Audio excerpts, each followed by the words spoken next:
ദൈവതിരുനാമം മഹത്വപ്പെടട്ടെ. മതിനായ Paul റമ്പാച്ചനും Mathukutty അച്ഛനും എൽദോ അച്ഛനും കർത്താവിൽ ഈ ശുശ്രൂഷയുടെ ഭാഗമായിരിക്കുന്ന ദേവാലയത്തിനുള്ളിലും വിദൂരതകളിലിരുന്ന് ദൈവശബ്ദം കേൾക്കുന്ന ഏവരുമേ, ഏവർക്കും ക്രിസ്തുവേശുവിൽ എൻ്റെ സ്നേഹവന്ദനം. നമ്മുടെ ദേവാലയങ്ങളെല്ലാം പരിശുദ്ധ അമ്മയുടെ ജനന പെരുന്നാളിൻ്റെ ആ വലിയ സന്തോഷത്തിലാണ്. നിങ്ങളും ഇവിടെ ഇരിക്കുമ്പോൾ നിങ്ങളുടെ മനസ്സിൽ അമ്മയുടെ ഓർമ്മകളാണ്. അതുകൊണ്ട് വിവിധ അമ്മയുടെ നാമത്തിലുള്ള ദേവാലയങ്ങളിലെ ഒരു ശബ്ദം തന്നെ ഈ പ്രഭാതത്തിൽ നിങ്ങളോട് പറയുവാനാണ് ഞാൻ ആഗ്രഹിക്കുന്നത്. അമ്മയെക്കുറിച്ച് തന്നെ ഒന്ന് ധ്യാനിക്കുക. കാരണം ദൂരങ്ങളിൽ നിന്ന് യാത്ര ചെയ്ത് ദേവാലയത്തിൽ വന്നത് അമ്മയുടെ ശ്രേഷ്ഠ ദിനങ്ങളിലാണ്. ആ ശ്രേഷ്ഠ ദിനത്തിൻ്റെ മനോഹാരിതയും അമ്മയുടെ കൃപകളും നമുക്കൊന്ന് വർണ്ണിക്കുവാനും പഠിക്കുവാനും ഈ ദിവസം വിനിയോഗിക്കാമെന്ന് കർത്താവിൽ ഞാൻ ശരണപ്പെടുകയാണ്. നമുക്കറിയാം, ഓഗസ്റ്റ് മാസം ആരംഭിക്കുന്നത് മുതൽ 15 കഴിയുമ്പോൾ പിന്നീടുള്ള ദിവസങ്ങളിൽ നമ്മുടെ വായനകളെല്ലാം ഡോർമിഷൻ ഓഫ് സെയിൻറ്റ് മേരി എന്നാണ്. വിശുദ്ധ ദൈവമാതാവിൻ്റെ വാങ്ങിപ്പ് പെരുന്നാളിന് ശേഷമുള്ള ഞായറാഴ്ചകളാണ്. ഓരോ വേദഭാഗത്തിനും അതിൻ്റേതായ അർത്ഥമുണ്ട്. അത് അമ്മയുടെ ജീവിതവുമായി എന്തൊക്കെയോ ബന്ധിപ്പിച്ചാണ് പിതാക്കന്മാർ അതിനെയെല്ലാം ക്രമീകരിച്ചത്. കഴിഞ്ഞ ആഴ്ച വിശുദ്ധ മത്തായി ശ്ലീഹായുടെ സുവിശേഷം 17-ാം അധ്യായത്തിൻ്റെ 22 മുതലുള്ള വാക്യങ്ങളൊക്കെ നിങ്ങൾ വായിച്ചു. അതിൽ അമ്മയെ നമ്മുടെ പൗരസ്ത്യ പിതാക്കന്മാർ ദർശിച്ചത് 2-3 വാക്കുകളില്ല. ആ വേദഭാഗത്ത് നമുക്കറിയാം, എസ്തീറ മത്സ്യം നൽകി എന്നുള്ള ഒരു പരാമർശമുണ്ട്. ആ വേദഭാഗം എങ്ങനെയാണ്? നമുക്കെല്ലാവർക്കും സുപരിചിതമായി ദേവാലയത്തിൽ നിന്ന് കേട്ടതാണ്. ദേവാലയത്തിൻ്റെ നികുതി പിരിക്കുന്നവർ ശിഷ്യന്മാരുടെ അടുക്കൽ വരുന്നതും ശിഷ്യന്മാർ ഞങ്ങളുടെ ഗുരുനാഥൻ തരുമെന്ന് പറയുന്നതും, അവസാനമായി നമ്മൾ കേൾക്കുന്നത് കർത്താവ് അവനോട് പറയുന്നുണ്ട്, നീ ഇടർച്ച വരുത്താതിരിക്കുവാൻ കടലിൽ ചെന്ന് ചൂണ്ടലിടണം, മത്സ്യത്തിൻ്റെ വായ് തുറക്കണം, അതിൽ നിന്ന് കിട്ടുന്ന ദർപ്പണമെടുത്ത് എനിക്കും നിനക്കും വേണ്ടി ദേവാലയത്തിൽ കൊടുക്കണമെന്ന് പറയുന്നു. പൗരസ്ത്യ സഭയുടെ ഒരു പഠിപ്പിക്കൽ അമ്മയെക്കുറിച്ചുള്ളത് ഈ വേദഭാഗത്തിന് നിന്നുകൊണ്ട് തന്നെയാണ്. നമ്മൾ പറയുന്നുണ്ട്, കുഞ്ഞാടിനെ വൃക്ഷം നൽകി, തീക്കൽ പാറജലം നൽകി, എസ്തീറ മത്സ്യഭൂമേകി എന്ന പരിശുദ്ധ അമ്മയെക്കുറിച്ച് നമ്മളൊരു പാട്ട് പാടുന്നുണ്ട്.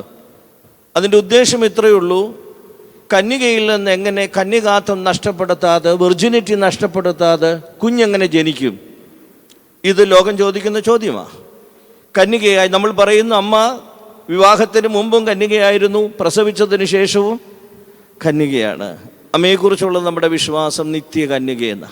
അപ്പോൾ ഇവിടെ ഒരു വലിയ ചോദ്യമുണ്ട്: എങ്ങനെയാണ് കന്യകാത്വം, വിർജിനിറ്റി നഷ്ടപ്പെടുത്താതെ അമ്മ കന്യകയായിരുന്നത് എങ്ങനെ എന്നതിന് പിതാക്കന്മാർ വേദപുസ്തകത്തിൽ നിന്ന് ഉത്തരങ്ങളൊന്നും കൊടുക്കാൻ അവർക്ക് അങ്ങനെ കഴിയാഞ്ഞതുകൊണ്ട് അവർ 3 ഉദാഹരണങ്ങൾ വെച്ചു. മോറിയ മലയിലേക്ക് പോയ അബ്രഹാം തൻ്റെ മകനായ ഇസ്ഹാക്കിനെ ബലി കഴിക്കുന്നതിന് തൊട്ടു മുമ്പ് ഒരു ആട്ടിൻകുട്ടി അവിടെ വന്നുവെന്നും ആട്ടിൻകുട്ടിയെ ബലി കഴിച്ചുവെന്നും അതിനെ കുഞ്ഞാടിനെ വൃക്ഷമാണ് നൽകിയതെങ്കിൽ, മരുപ്രയാണത്തിനിടയിൽ മരുഭൂമിയിലെ യാത്രയ്ക്കിടയിൽ വെള്ളമില്ലാതെ വിഷമിച്ചപ്പോൾ മോശ പാറയടിച്ചപ്പോൾ വെള്ളം നൽകിയെങ്കിൽ, ഒരു നാണയം ദേവാലയത്തിന് നികുതി കൊടുക്കുവാനില്ലാതിരിക്കെ മത്സ്യത്തിൻ്റെ വായ തുറന്നപ്പോൾ അതിനകത്ത് നിന്ന് ആ നാണയം ലഭിച്ചുവെങ്കിൽ, ദൈവത്തിന് ചില കാര്യങ്ങളൊക്കെ സാധ്യമാണ്.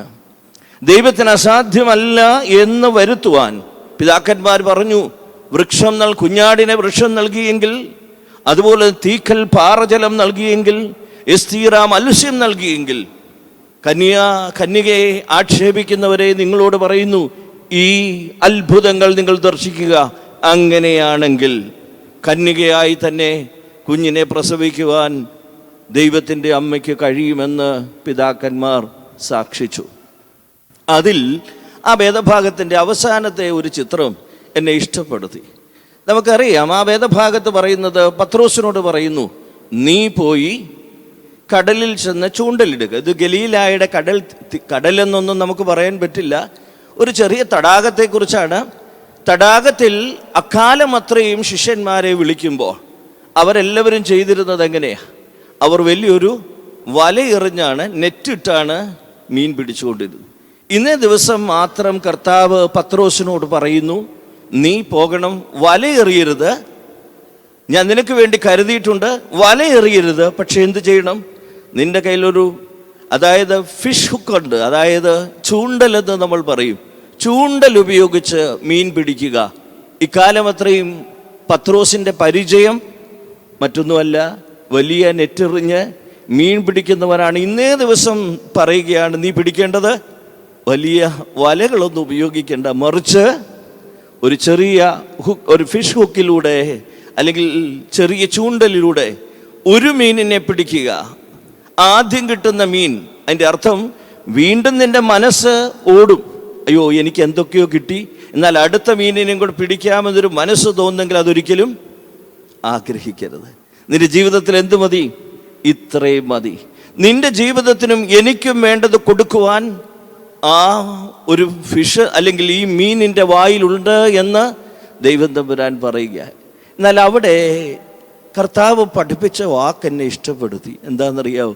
അദ്ദേഹം പറഞ്ഞു, നമ്മുടെയൊക്കെ ജീവിതത്തിൽ ചിലപ്പോൾ വേണ്ടത് ഒരു ചൂണ്ടൽ കൊണ്ടുള്ള ആവശ്യമേ ഉള്ളൂ. ചൂണ്ടലും ഒരു മീനും മതി നമ്മുടെ ജീവിതത്തിൽ. പരിശുദ്ധ കന്യകമറിയത്തെ ഞാൻ നോക്കിയപ്പോൾ അമ്മ അങ്ങനെ, നമ്മൾ പറയും, അച്ഛാ എനിക്ക് ചൂണ്ടൽ പോരാ, എനിക്ക് ഒത്തിരി വലിയ വലിയ ആവശ്യങ്ങളുണ്ട്, എൻ്റെ കഴിവുകളൊക്കെ ചൂണ്ടലിലുള്ള ഒരു മീനിൽ നിന്ന് ലഭിക്കുന്നത് പോരാ എന്നൊക്കെ പറയുമ്പോൾ ദൈവം നമ്മളോട് ചോദിക്കുകയാണ്, നിങ്ങൾക്ക് തന്ന ഈ ചെറിയ കഴിവുകൾ പോലും നിങ്ങൾ യഥാർത്ഥത്തിൽ ഉപയോഗിച്ചിട്ടുണ്ടോ? നിങ്ങൾക്ക് തന്നിട്ടുള്ള ഒരു ചെറിയ ചൂണ്ടലിൽ വരുന്ന മീൻ മതി നിന്റെ ജീവിതത്തിൻ്റെ മുന്നോട്ടുള്ള യാത്രയ്ക്കല്ല. പക്ഷെ ചോദ്യം ഇതാണ്, ആ ചൂണ്ടലിലുള്ള ചെറിയ മീനിൻ്റെ കഴിവുകൾ നമുക്കെല്ലാവർക്കും നൽകിയിട്ടുണ്ട്. നമ്മൾ പറയുകയാണ്, ഇത് പോരാ, ഇനിയും വലയിൽ കിട്ടുന്ന അത്രയും എനിക്ക് വേണം. പക്ഷെ അമ്മയെ ഞാൻ നോക്കിയപ്പോൾ ഈ ചെറിയ ചൂണ്ടലിൽ ലഭിക്കുന്നവ മതി അമ്മയ്ക്ക്. അമ്മയ്ക്ക് അത്രയും മതി. അമ്മയുടെ ജീവിതത്തിൻ്റെ ഭക്ഷണത്തെക്കുറിച്ചല്ല ഞാൻ പറഞ്ഞത്. ദേവാലയത്തിൽ പോയി പ്രാർത്ഥിക്കുന്നു, ആരാധിക്കുന്നു, ആത്മീകപരമായി ജീവിക്കുന്നു.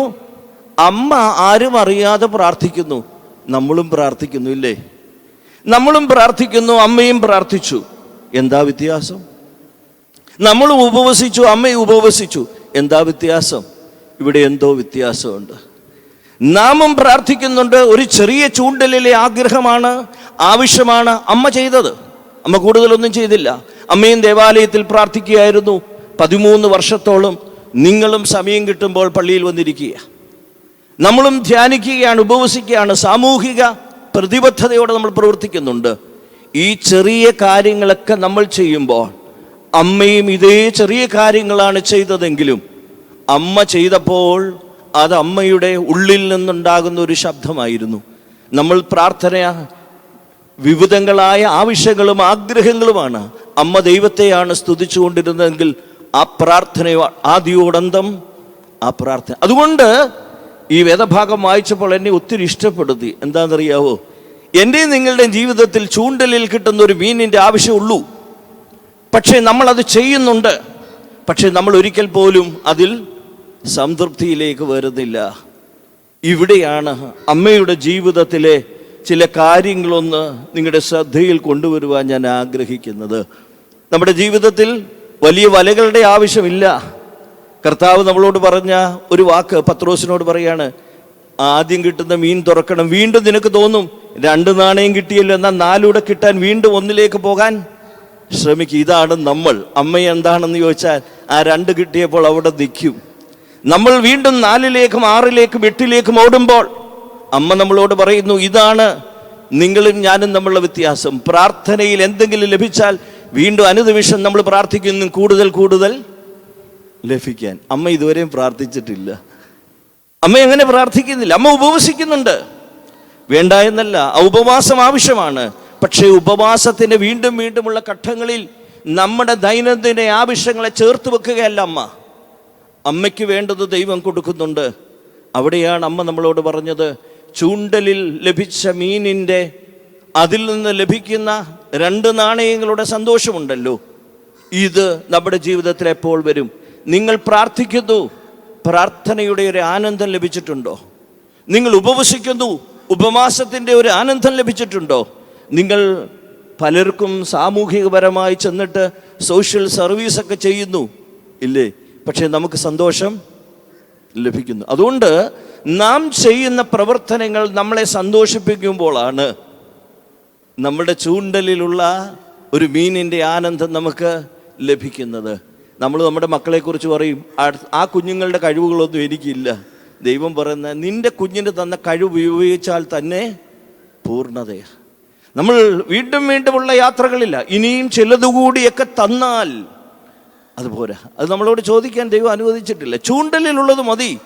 നമ്മൾ വലയിലുള്ളത് ഇങ്ങനെ ചോദിച്ചുകൊണ്ട് ദൈനംദിനം സഞ്ചരിക്കുക. ദൈവത്തോട് വലയെറിഞ്ഞ് ഏറിയത് പിടിക്കാൻ വേണ്ടി നമ്മൾ സഞ്ചരിക്കുക. നമ്മൾ ചെയ്യേണ്ടത് എന്താ? ചൂണ്ടലിലുള്ള നിനക്ക് തന്നതിനെ നീ പ്രയോജനപ്പെടുത്തിയിട്ടുണ്ടോ? നാം ഇനിയും കിട്ടുന്നതിനെക്കുറിച്ചാണ് ചിന്തിക്കുന്നത്. എനിക്കും നിങ്ങൾക്കും പ്രാർത്ഥിക്കാൻ ഒരു കഴിവ് തന്നു, അത് ഉപയോഗിക്കുന്നുണ്ടോ? നമുക്ക് മറ്റുള്ളവർക്ക് ചില നന്മകൾ ചെയ്യാനുള്ള കൃപ തന്നു, ചെയ്തിട്ടുണ്ടോ? ഇതാണ് കർത്താവിൻ്റെ ചോദ്യം. അതുകൊണ്ട് അമ്മ നമ്മളെ പഠിപ്പിച്ചു, ചൂണ്ടലിലുള്ള ആ ഒരു മീനിൽ നിന്ന് ലഭിക്കുന്ന ഒരു സന്തോഷം ചെറുതുണ്ടല്ലോ, അല്പം, അതിൽ അമ്മ ആനന്ദിച്ചു എന്നുള്ളതാണ് ഈ വേദഭാഗമൊക്കെ വായിച്ചപ്പോൾ എനിക്ക് ആമുഖമായി തോന്നിയത്. അമ്മയെക്കുറിച്ച് വേദപുസ്തകത്തിലൂടെ ഒരു ചെറിയ യാത്രയാണ് ഞാൻ നടത്തുന്നത്. നിങ്ങൾക്കെല്ലാം അറിയാവുന്നതായിരിക്കും, പക്ഷേ നമുക്ക് കുറച്ചുകൂടി ചില വാക്കുകൾ ചില ആഴത്തിലൊന്ന് പഠിക്കുക. അമ്മയെക്കുറിച്ചുള്ള പാരമ്പര്യ വിശ്വാസമാണ് ഇപ്പോൾ നമ്മൾ നടത്തുന്ന സെപ്റ്റംബർ മാസം 1 മുതൽ 8 വരെയുള്ള മഹനീയ ദിവസങ്ങൾ. പാരമ്പര്യ വിശ്വാസം അമ്മയെ ദേവാലയത്തിൽ വളർത്തിയെന്നുള്ളതാണ്. യോയാക്കീം ഹന്നയുടെ മകളായി വന്നുവെന്നും ദേവാലയത്തിനുള്ളിൽ, കാരണം വാർദ്ധക്യത്തിലാണ് ലഭിച്ചത്, അതുകൊണ്ട് ഈ വാർദ്ധക്യത്തിൽ ലഭിച്ച കുഞ്ഞിനെ എവിടെ വളർത്തണമെന്ന് ആഗ്രഹിച്ചു. അവർ പ്രാർത്ഥിച്ചു പോയി, പെണ്ണായാലും ആണായാലും അതിനെ ദൈവസന്നിധിയിൽ കൊടുക്കും. എന്തായാലും സാധാരണ വേദപുസ്തകത്തിലെ നമ്മൾ നേർച്ച നേർന്നാൽ കിട്ടുന്നത് ആൺകുട്ടിയാണ്. ഈ പ്രാവശ്യം മാത്രം കിട്ടിയിരിക്കുന്നത് പെൺകുട്ടിയാണ്. ആ പെൺകുട്ടിയെ നമ്മൾ ശമൂവേൽ ബാലൻ്റെ കഥ പറയുമ്പോഴും സ്നാപക യോഹന്നാൻ്റെ കഥയൊക്കെ പറയുമ്പോൾ ലഭിക്കുന്നതെല്ലാം ആൺപൈതല. എന്നാൽ ഇവിടെ മാത്രം ഒരു പെൺകുട്ടിയുടെ കഥയാണ് പറയുന്നത്. ഈ അമ്മയെ ദേവാലയത്തിൽ കൊടുത്തുവെന്നും ഏറിയ കാലം അമ്മ ദേവാലയത്തിൽ വളർന്നു. ഞാൻ അമ്മയിൽ ഒന്നാമത് കണ്ടത് ഈ ചെറിയ കാര്യത്തിലെ സന്തോഷമെന്ന് പറഞ്ഞാൽ എന്താണെന്നറിയോ? നമ്മൾ പള്ളിക്കകത്തിരുന്നാൽ നമ്മൾ വിശുദ്ധരാണെന്ന് തോന്നും, കുറച്ചൊക്കെ ആത്മീകരാണെന്ന് തോന്നും. അമ്മ ദൈനംദിനം പ്രാർത്ഥിച്ചു, അമ്മ ദൈനംദിനം ഉപവസിച്ചു, അമ്മ ദേവാലയത്തിൽ എന്ത് ശുശ്രൂഷകൾ ചെയ്യണമെന്ന് വിചാരിച്ച് ആ ആനന്ദത്തിൽ സന്തോഷിച്ച് ജീവിച്ചു. അതുകൊണ്ട് ഞാൻ ഓർമ്മപ്പെടുത്തിയത്, പാരമ്പര്യ വിശ്വാസം അനുസരിച്ച് അമ്മ ദേവാലയത്തിൽ, യെരൂശലേം ദേവാലയത്തിൽ വളർന്നു. അമ്മ പ്രാർത്ഥനയിലും ധ്യാനത്തിലും ഉപവാസത്തിലും ചെറിയ ചെറിയ ശുശ്രൂഷകളുടെ ആനന്ദത്തിൽ ജീവിച്ചു എന്നുള്ളതാണ് അമ്മയെക്കുറിച്ചുള്ള ആദ്യ യാത്ര. അമ്മ ഏതാണ്ട് 13.5 വയസ്സ് അല്ലെങ്കിൽ 14 വയസ്സിനടുത്തപ്പോൾ, നമ്മുടെ പാരമ്പര്യത്തിൽ കാണുന്ന ടീനേജ് കഴിഞ്ഞപ്പോൾ, അമ്മയെ ദേവാലയത്തിൽ നിന്ന് മാറ്റണമെന്ന് ആഗ്രഹിച്ചു. അമ്മയെ ദേവാലയത്തിൽ നിന്ന് മാറ്റണമെന്ന് ആഗ്രഹിച്ചു. അവരുടെ പുരോഹിതന്മാരെല്ലാം കൂടി അമ്മയ്ക്ക് പ്രായമായി, ഇനിയും വിവാഹം കഴിക്കേണ്ട സമയമായി, ഇനി ദേവാലയത്തിനുള്ളിൽ ജീവിക്കുന്ന അവസ്ഥകളിൽ നിന്നും മാറ്റണം. അങ്ങനെ അവർ തീരുമാനിച്ചിട്ട് അമ്മയെ ആരെ ഏൽപ്പിക്കുവാൻ തീരുമാനിച്ചു? അതിന് യോസഫ് എന്ന് പറയുന്ന വൃദ്ധനായ മനുഷ്യന് കൊടുക്കുക. അങ്ങനെ നസറേത്ത് പട്ടണത്തിലേക്ക് അമ്മ ദേവാലയത്തിൽ നിന്ന് മാറുന്നു. ഇനിയുമാണ് രണ്ടാമത്തെ സംഭവം ഉണ്ടാകുന്നത്. നമ്മൾ പറയും അനൗൺസിയേഷൻ ടു സെയിൻറ്റ് മേരി എന്ന് പറയുന്ന ഒരു സംഭവം. നമുക്കറിയാം, ലൂക്കോസിൻ്റെ സുവിശേഷത്തിലാണ്, ആദ്യ അധ്യായത്തിലാണ് ഇതിൻ്റെ പരാമർശം കിടക്കുന്നത്. സ്വർഗത്തിലെ ദൈവം ഗബ്രിയേൽ എന്ന് പറയുന്ന ദൂതനോട് പറയുന്നു, നീ നസറേത്ത് പട്ടണത്തിലെ ആ ഒരു ചെറിയ ഭവനത്തിലേക്ക് പോകണം. അവിടെ ഇരിക്കുന്ന ഒരു പെൺകുട്ടിയുടെ അടുക്കൽ ചെന്ന് പറയണം, നീ ദൈവത്തെ പ്രസവിക്കാൻ പോവുകയാണ്, നിൻ്റെ ഉള്ളിലേക്ക് പരിശുദ്ധാത്മാവ് വരും. പരിശുദ്ധാത്മാവ് വരുമ്പോൾ നിന്നിൽ നിന്ന് ദൈവത്തിൻ്റെ ഒരു പ്രജയുണ്ടാകും, അവൻ യേശു എന്നൊക്കെ വിളിക്കണമെന്ന് പറഞ്ഞ് സ്വർഗത്തിലെ മാലാഖയെ അയക്കുക. ഈ മാലാഖ വളരെ സന്തോഷപൂർവം ദൈവസന്നിധിയിൽ നിന്ന് ഈ പറയുന്ന നസറേത്ത് പട്ടണത്തിലെ ഈ ചെറിയ വീട്ടിലേക്ക് വരികയാണ്. മാലാഖയ്ക്ക് ഒരു കാര്യം മനസ്സിലായി. എന്താ മനസ്സിലായേ? സാധാരണ കാര്യമൊന്നും അല്ല ഇപ്പം പറഞ്ഞു വിട്ടത്. അല്ലെങ്കിൽ സക്രിയ പ്രവാചകന്റെ അടുക്കൽ ചെല്ലുമ്പം പറയും യോഹന്നാൻ ജനിക്കും. പക്ഷേ ഒരു സ്ത്രീയുടെ അടുക്കൽ ചെന്ന് പറയുകയാണ് നിന്നിൽ ദൈവം വന്ന് ജനിക്കാൻ പോകുന്നു എന്ന് ഇതുവരെ മാലാഖ ആരോടും പറഞ്ഞിട്ടില്ല. അപ്പോൾ ഈ പെൺകുട്ടി വ്യത്യസ്തമാണ്. അവൾ അല്പം വ്യത്യസ്തമായി ജീവിച്ചിട്ടുള്ള ഒരു പെൺകുട്ടിയാണെന്ന് ആർക്ക് മനസ്സിലായി? മാലാഖ. അതുകൊണ്ട് ദൈവത്തെ വഹിക്കുവാൻ പോകുന്ന തെയോട്ടോക്കോസ് ആണ് അമ്മയെന്ന്, ദൈവത്തെ വഹിക്കുന്നവളാണെന്ന് പറഞ്ഞപ്പോൾ തന്നെ മാലാഖയ്ക്ക് ഒരു ചിന്ത വന്നു, ഇതൊരു സാധാരണ സ്ഥലത്തോട്ടല്ല വന്നത്. ആണോ?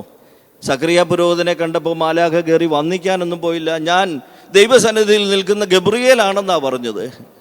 പക്ഷെ ഇവിടെ പറയുന്നത് നസറേത്ത് പട്ടണത്തിലെ ഈ കൊച്ചു ബാലികയുടെ കുടുംബത്തിൽ വന്ന് അവളെ വന്നിച്ചിട്ട് പറഞ്ഞു, കൃപ നിറഞ്ഞവളെ, നിനക്ക് സമാധാനം, സ്ത്രീകളിൽ നീ അങ്ങനെ പറഞ്ഞ് ആരംഭിക്കുക. അതായത് ദൈവത്തിൻ്റെ അമ്മയെ എന്ന് പറഞ്ഞുകൊണ്ട് അമ്മയെ വന്ദിക്കുക. പലപ്പോഴും എന്നെ ആശ്ചര്യപ്പെടുത്തിയിട്ടുണ്ട്. മാലാഖമാർ സാധാരണ നമ്മുടെ മുമ്പിൽ വന്നാൽ നമ്മൾ അങ്ങോട്ട് വണങ്ങുക, അല്ലേ? അങ്ങനെയല്ലേ വരുന്നത്? നമ്മളിപ്പോൾ പരിശുദ്ധന്മാരെ കാണുമ്പോൾ അങ്ങോട്ട് വണങ്ങുന്നു. പക്ഷേ ഭാരതീയ പാരമ്പര്യം അനുസരിച്ച് അങ്ങോട്ടും ഇങ്ങോട്ടും നമസ്തേ പറയും. പക്ഷേ നമ്മൾ പലപ്പോഴും പ്രകാശം നിറഞ്ഞിരിക്കുന്നവയ്ക്കാണ് നമ്മൾ വന്ദനവ് കൊടുക്കുന്നത്. അപ്പോൾ സാധാരണഗതിയിൽ മാലാഖ വന്നാൽ വന്ദിക്കേണ്ടതാരാ? മാതാവ് വന്നിച്ചു കാണും, ഇല്ലെന്നൊന്നും ഞാൻ പറയുന്നില്ല. പക്ഷെ വേദപുസ്തകത്തിൻ്റെ പരാമർശം മാലാഖ മനുഷ്യനെ പോലെ അല്ലാത്തത് കൊണ്ട് മാലാഖയെ കാണുമ്പോഴാണ് വണങ്ങേണ്ടത്. എന്നാൽ ഈ ഭാഗം വായിച്ചപ്പോൾ എനിക്ക് തോന്നി, എന്തുകൊണ്ടാകാം മാലാഖ ഈ പെൺകുട്ടിയെ കണ്ടപ്പോൾ എന്തോ ഒരു വ്യത്യാസം അമ്മയുടെ ജീവിതത്തിലൂടെ മാലാഖ കണ്ടു. അത് ദൈവത്തിൻ്റെ സന്നിധിയിലുള്ള എന്തോ ഒന്നാ. ദൈവസന്നിധിയിൽ എങ്ങനെ ദൈവത്തെ കാണുന്നു അതുപോലെ ഒരു അനുഭവം മാലാഖയ്ക്ക് ആരെ കണ്ടപ്പോൾ തോന്നി?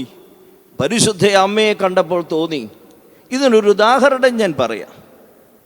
ആദ്യ മനുഷ്യനായ ആദമിനെയും മാലാഖമാർ വന്ദിച്ചിട്ടുണ്ട്. വേദപുസ്തകത്തിൽ പഠിച്ചാൽ അറിയാം, ആദ്യ മനുഷ്യനായ ആദമിനെ ആര് വന്ദിച്ചു? മാലാഖ വന്ദിച്ചു. അതുകൊണ്ടാണല്ലോ ചിലർ വന്ദിക്കാതിരുന്നപ്പോൾ തള്ളപ്പെട്ടു എന്നൊക്കെ പറയുന്നതാ.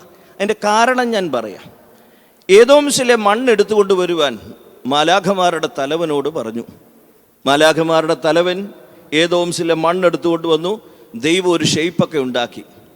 ഷെയ്പ്പ് ഉണ്ടാക്കി കഴിഞ്ഞിട്ട് വേദപുസ്തകം പറയുന്നത് അവൻ്റെ മേൽ ദൈവം ശ്വാസമൂതി. അപ്പോൾ അവൻ ജീവനുള്ളവനായി തീർന്നു. നമ്മൾ പറയുന്നു God created human being in his image and likeness എന്ന. ദൈവത്തിൻ്റെ സാദൃശ്യത്തിലും രൂപത്തിലും ദൈവത്തിൻ്റെ ശ്വാസമൂതിയപ്പോൾ അവൻ ആയി. അപ്പോൾ ഒരു ചോദ്യം ഞാൻ ചോദിക്കട്ടെ.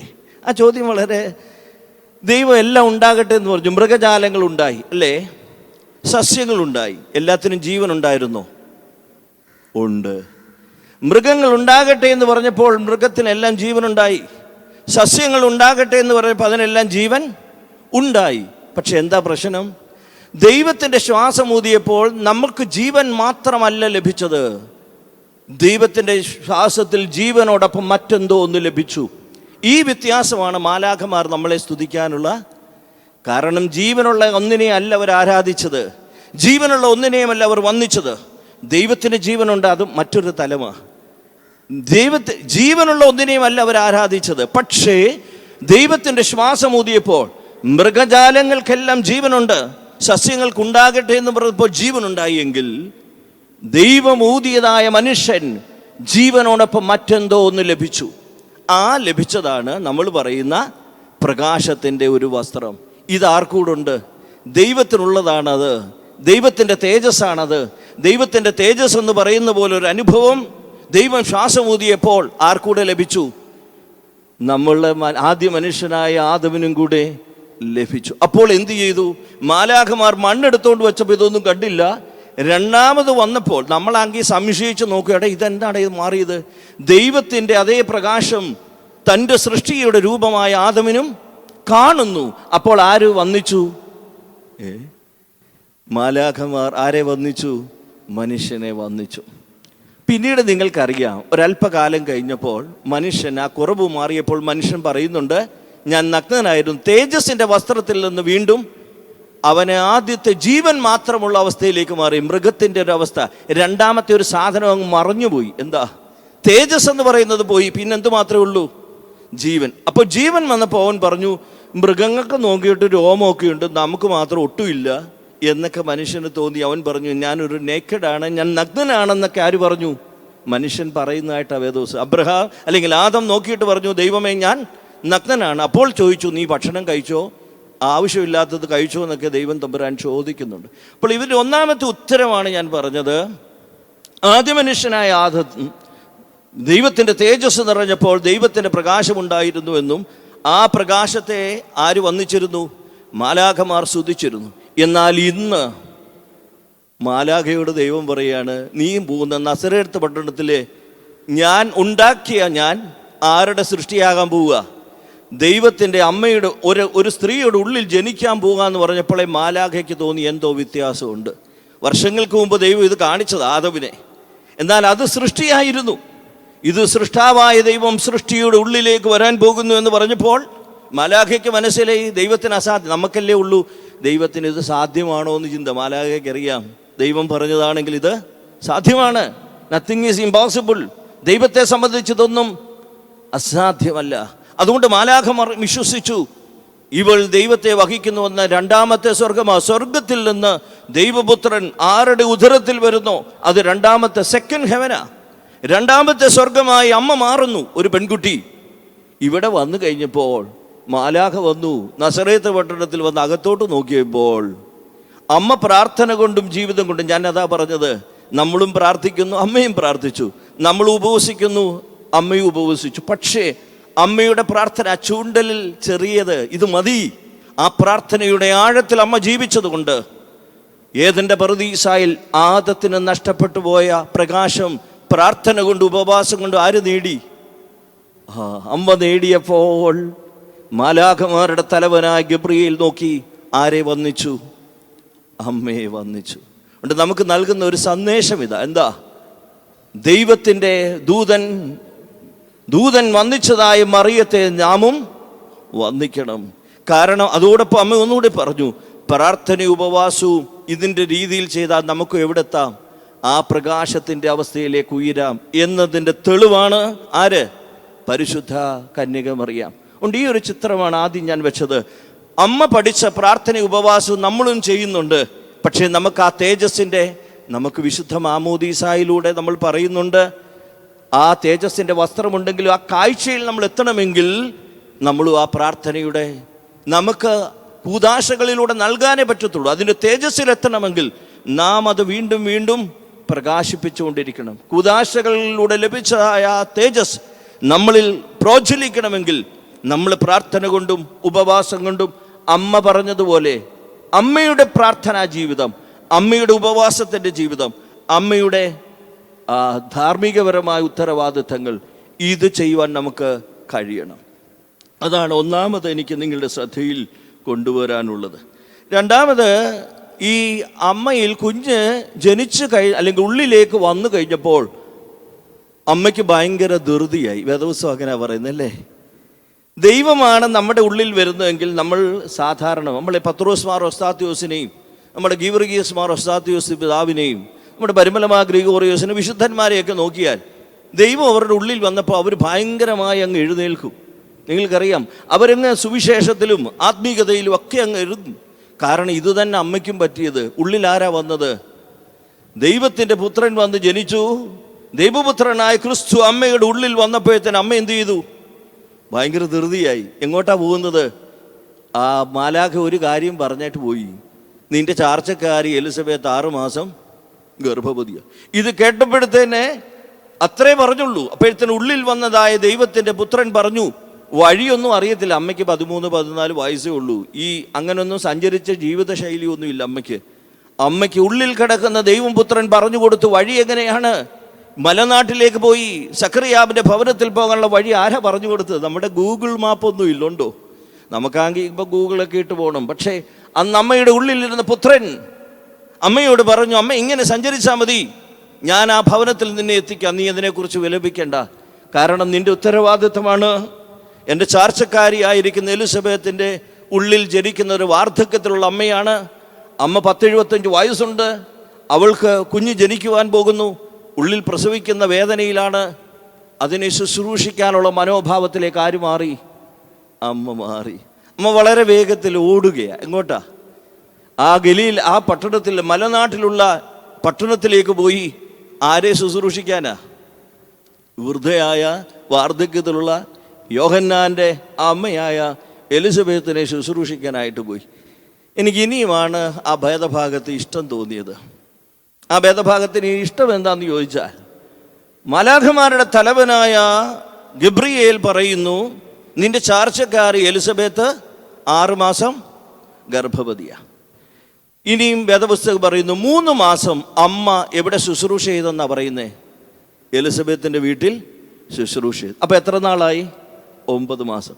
സാധാരണ ഒരു സ്ത്രീ പ്രസവിക്കുന്ന എന്നാ 9 മാസം. പക്ഷെ വേദപുസ്തകം പറയുന്നത് എലിസബത്ത് മകനായ യോഹന്നാൻ സ്നാപകന് ജന്മം കൊടുത്തപ്പോൾ ആരവിടെ ഇല്ല? ആരവിടെ ഇല്ല? യേശുവിൻ്റെ അമ്മയായ വിശുദ്ധ കന്യമറിയാം അവിടെ ഇല്ല. അതിൻ്റെ അർത്ഥം എന്താ? 3 മാസം ജോലി ചെയ്തു. ആരെങ്കിലും അറിഞ്ഞോ? നമ്മളാണെങ്കിൽ എന്തെങ്കിലും ഒരു ശുശ്രൂഷ ദേവാലയത്തിന് കൊടുത്താൽ, അച്ഛാ അത് അനൗൺസ് ചെയ്തേക്കണേ, അല്ലെങ്കിൽ ഭയങ്കര അസ്വസ്ഥതയാണ്. 3 മാസം ജോലി ചെയ്തു, 3 മാസം ശുശ്രൂഷിച്ചു. പക്ഷെ 9ാമത്തെ മാസം ഒരു കുഞ്ഞിന് ജന്മം കൊടുക്കുന്ന സമയത്ത് അമ്മ അവിടെ ഒന്ന് പോയി. കാരണം ആരും അറിയരുത് 3 മാസം ഞാനാണ് ഇവളെ ശുശ്രൂഷ.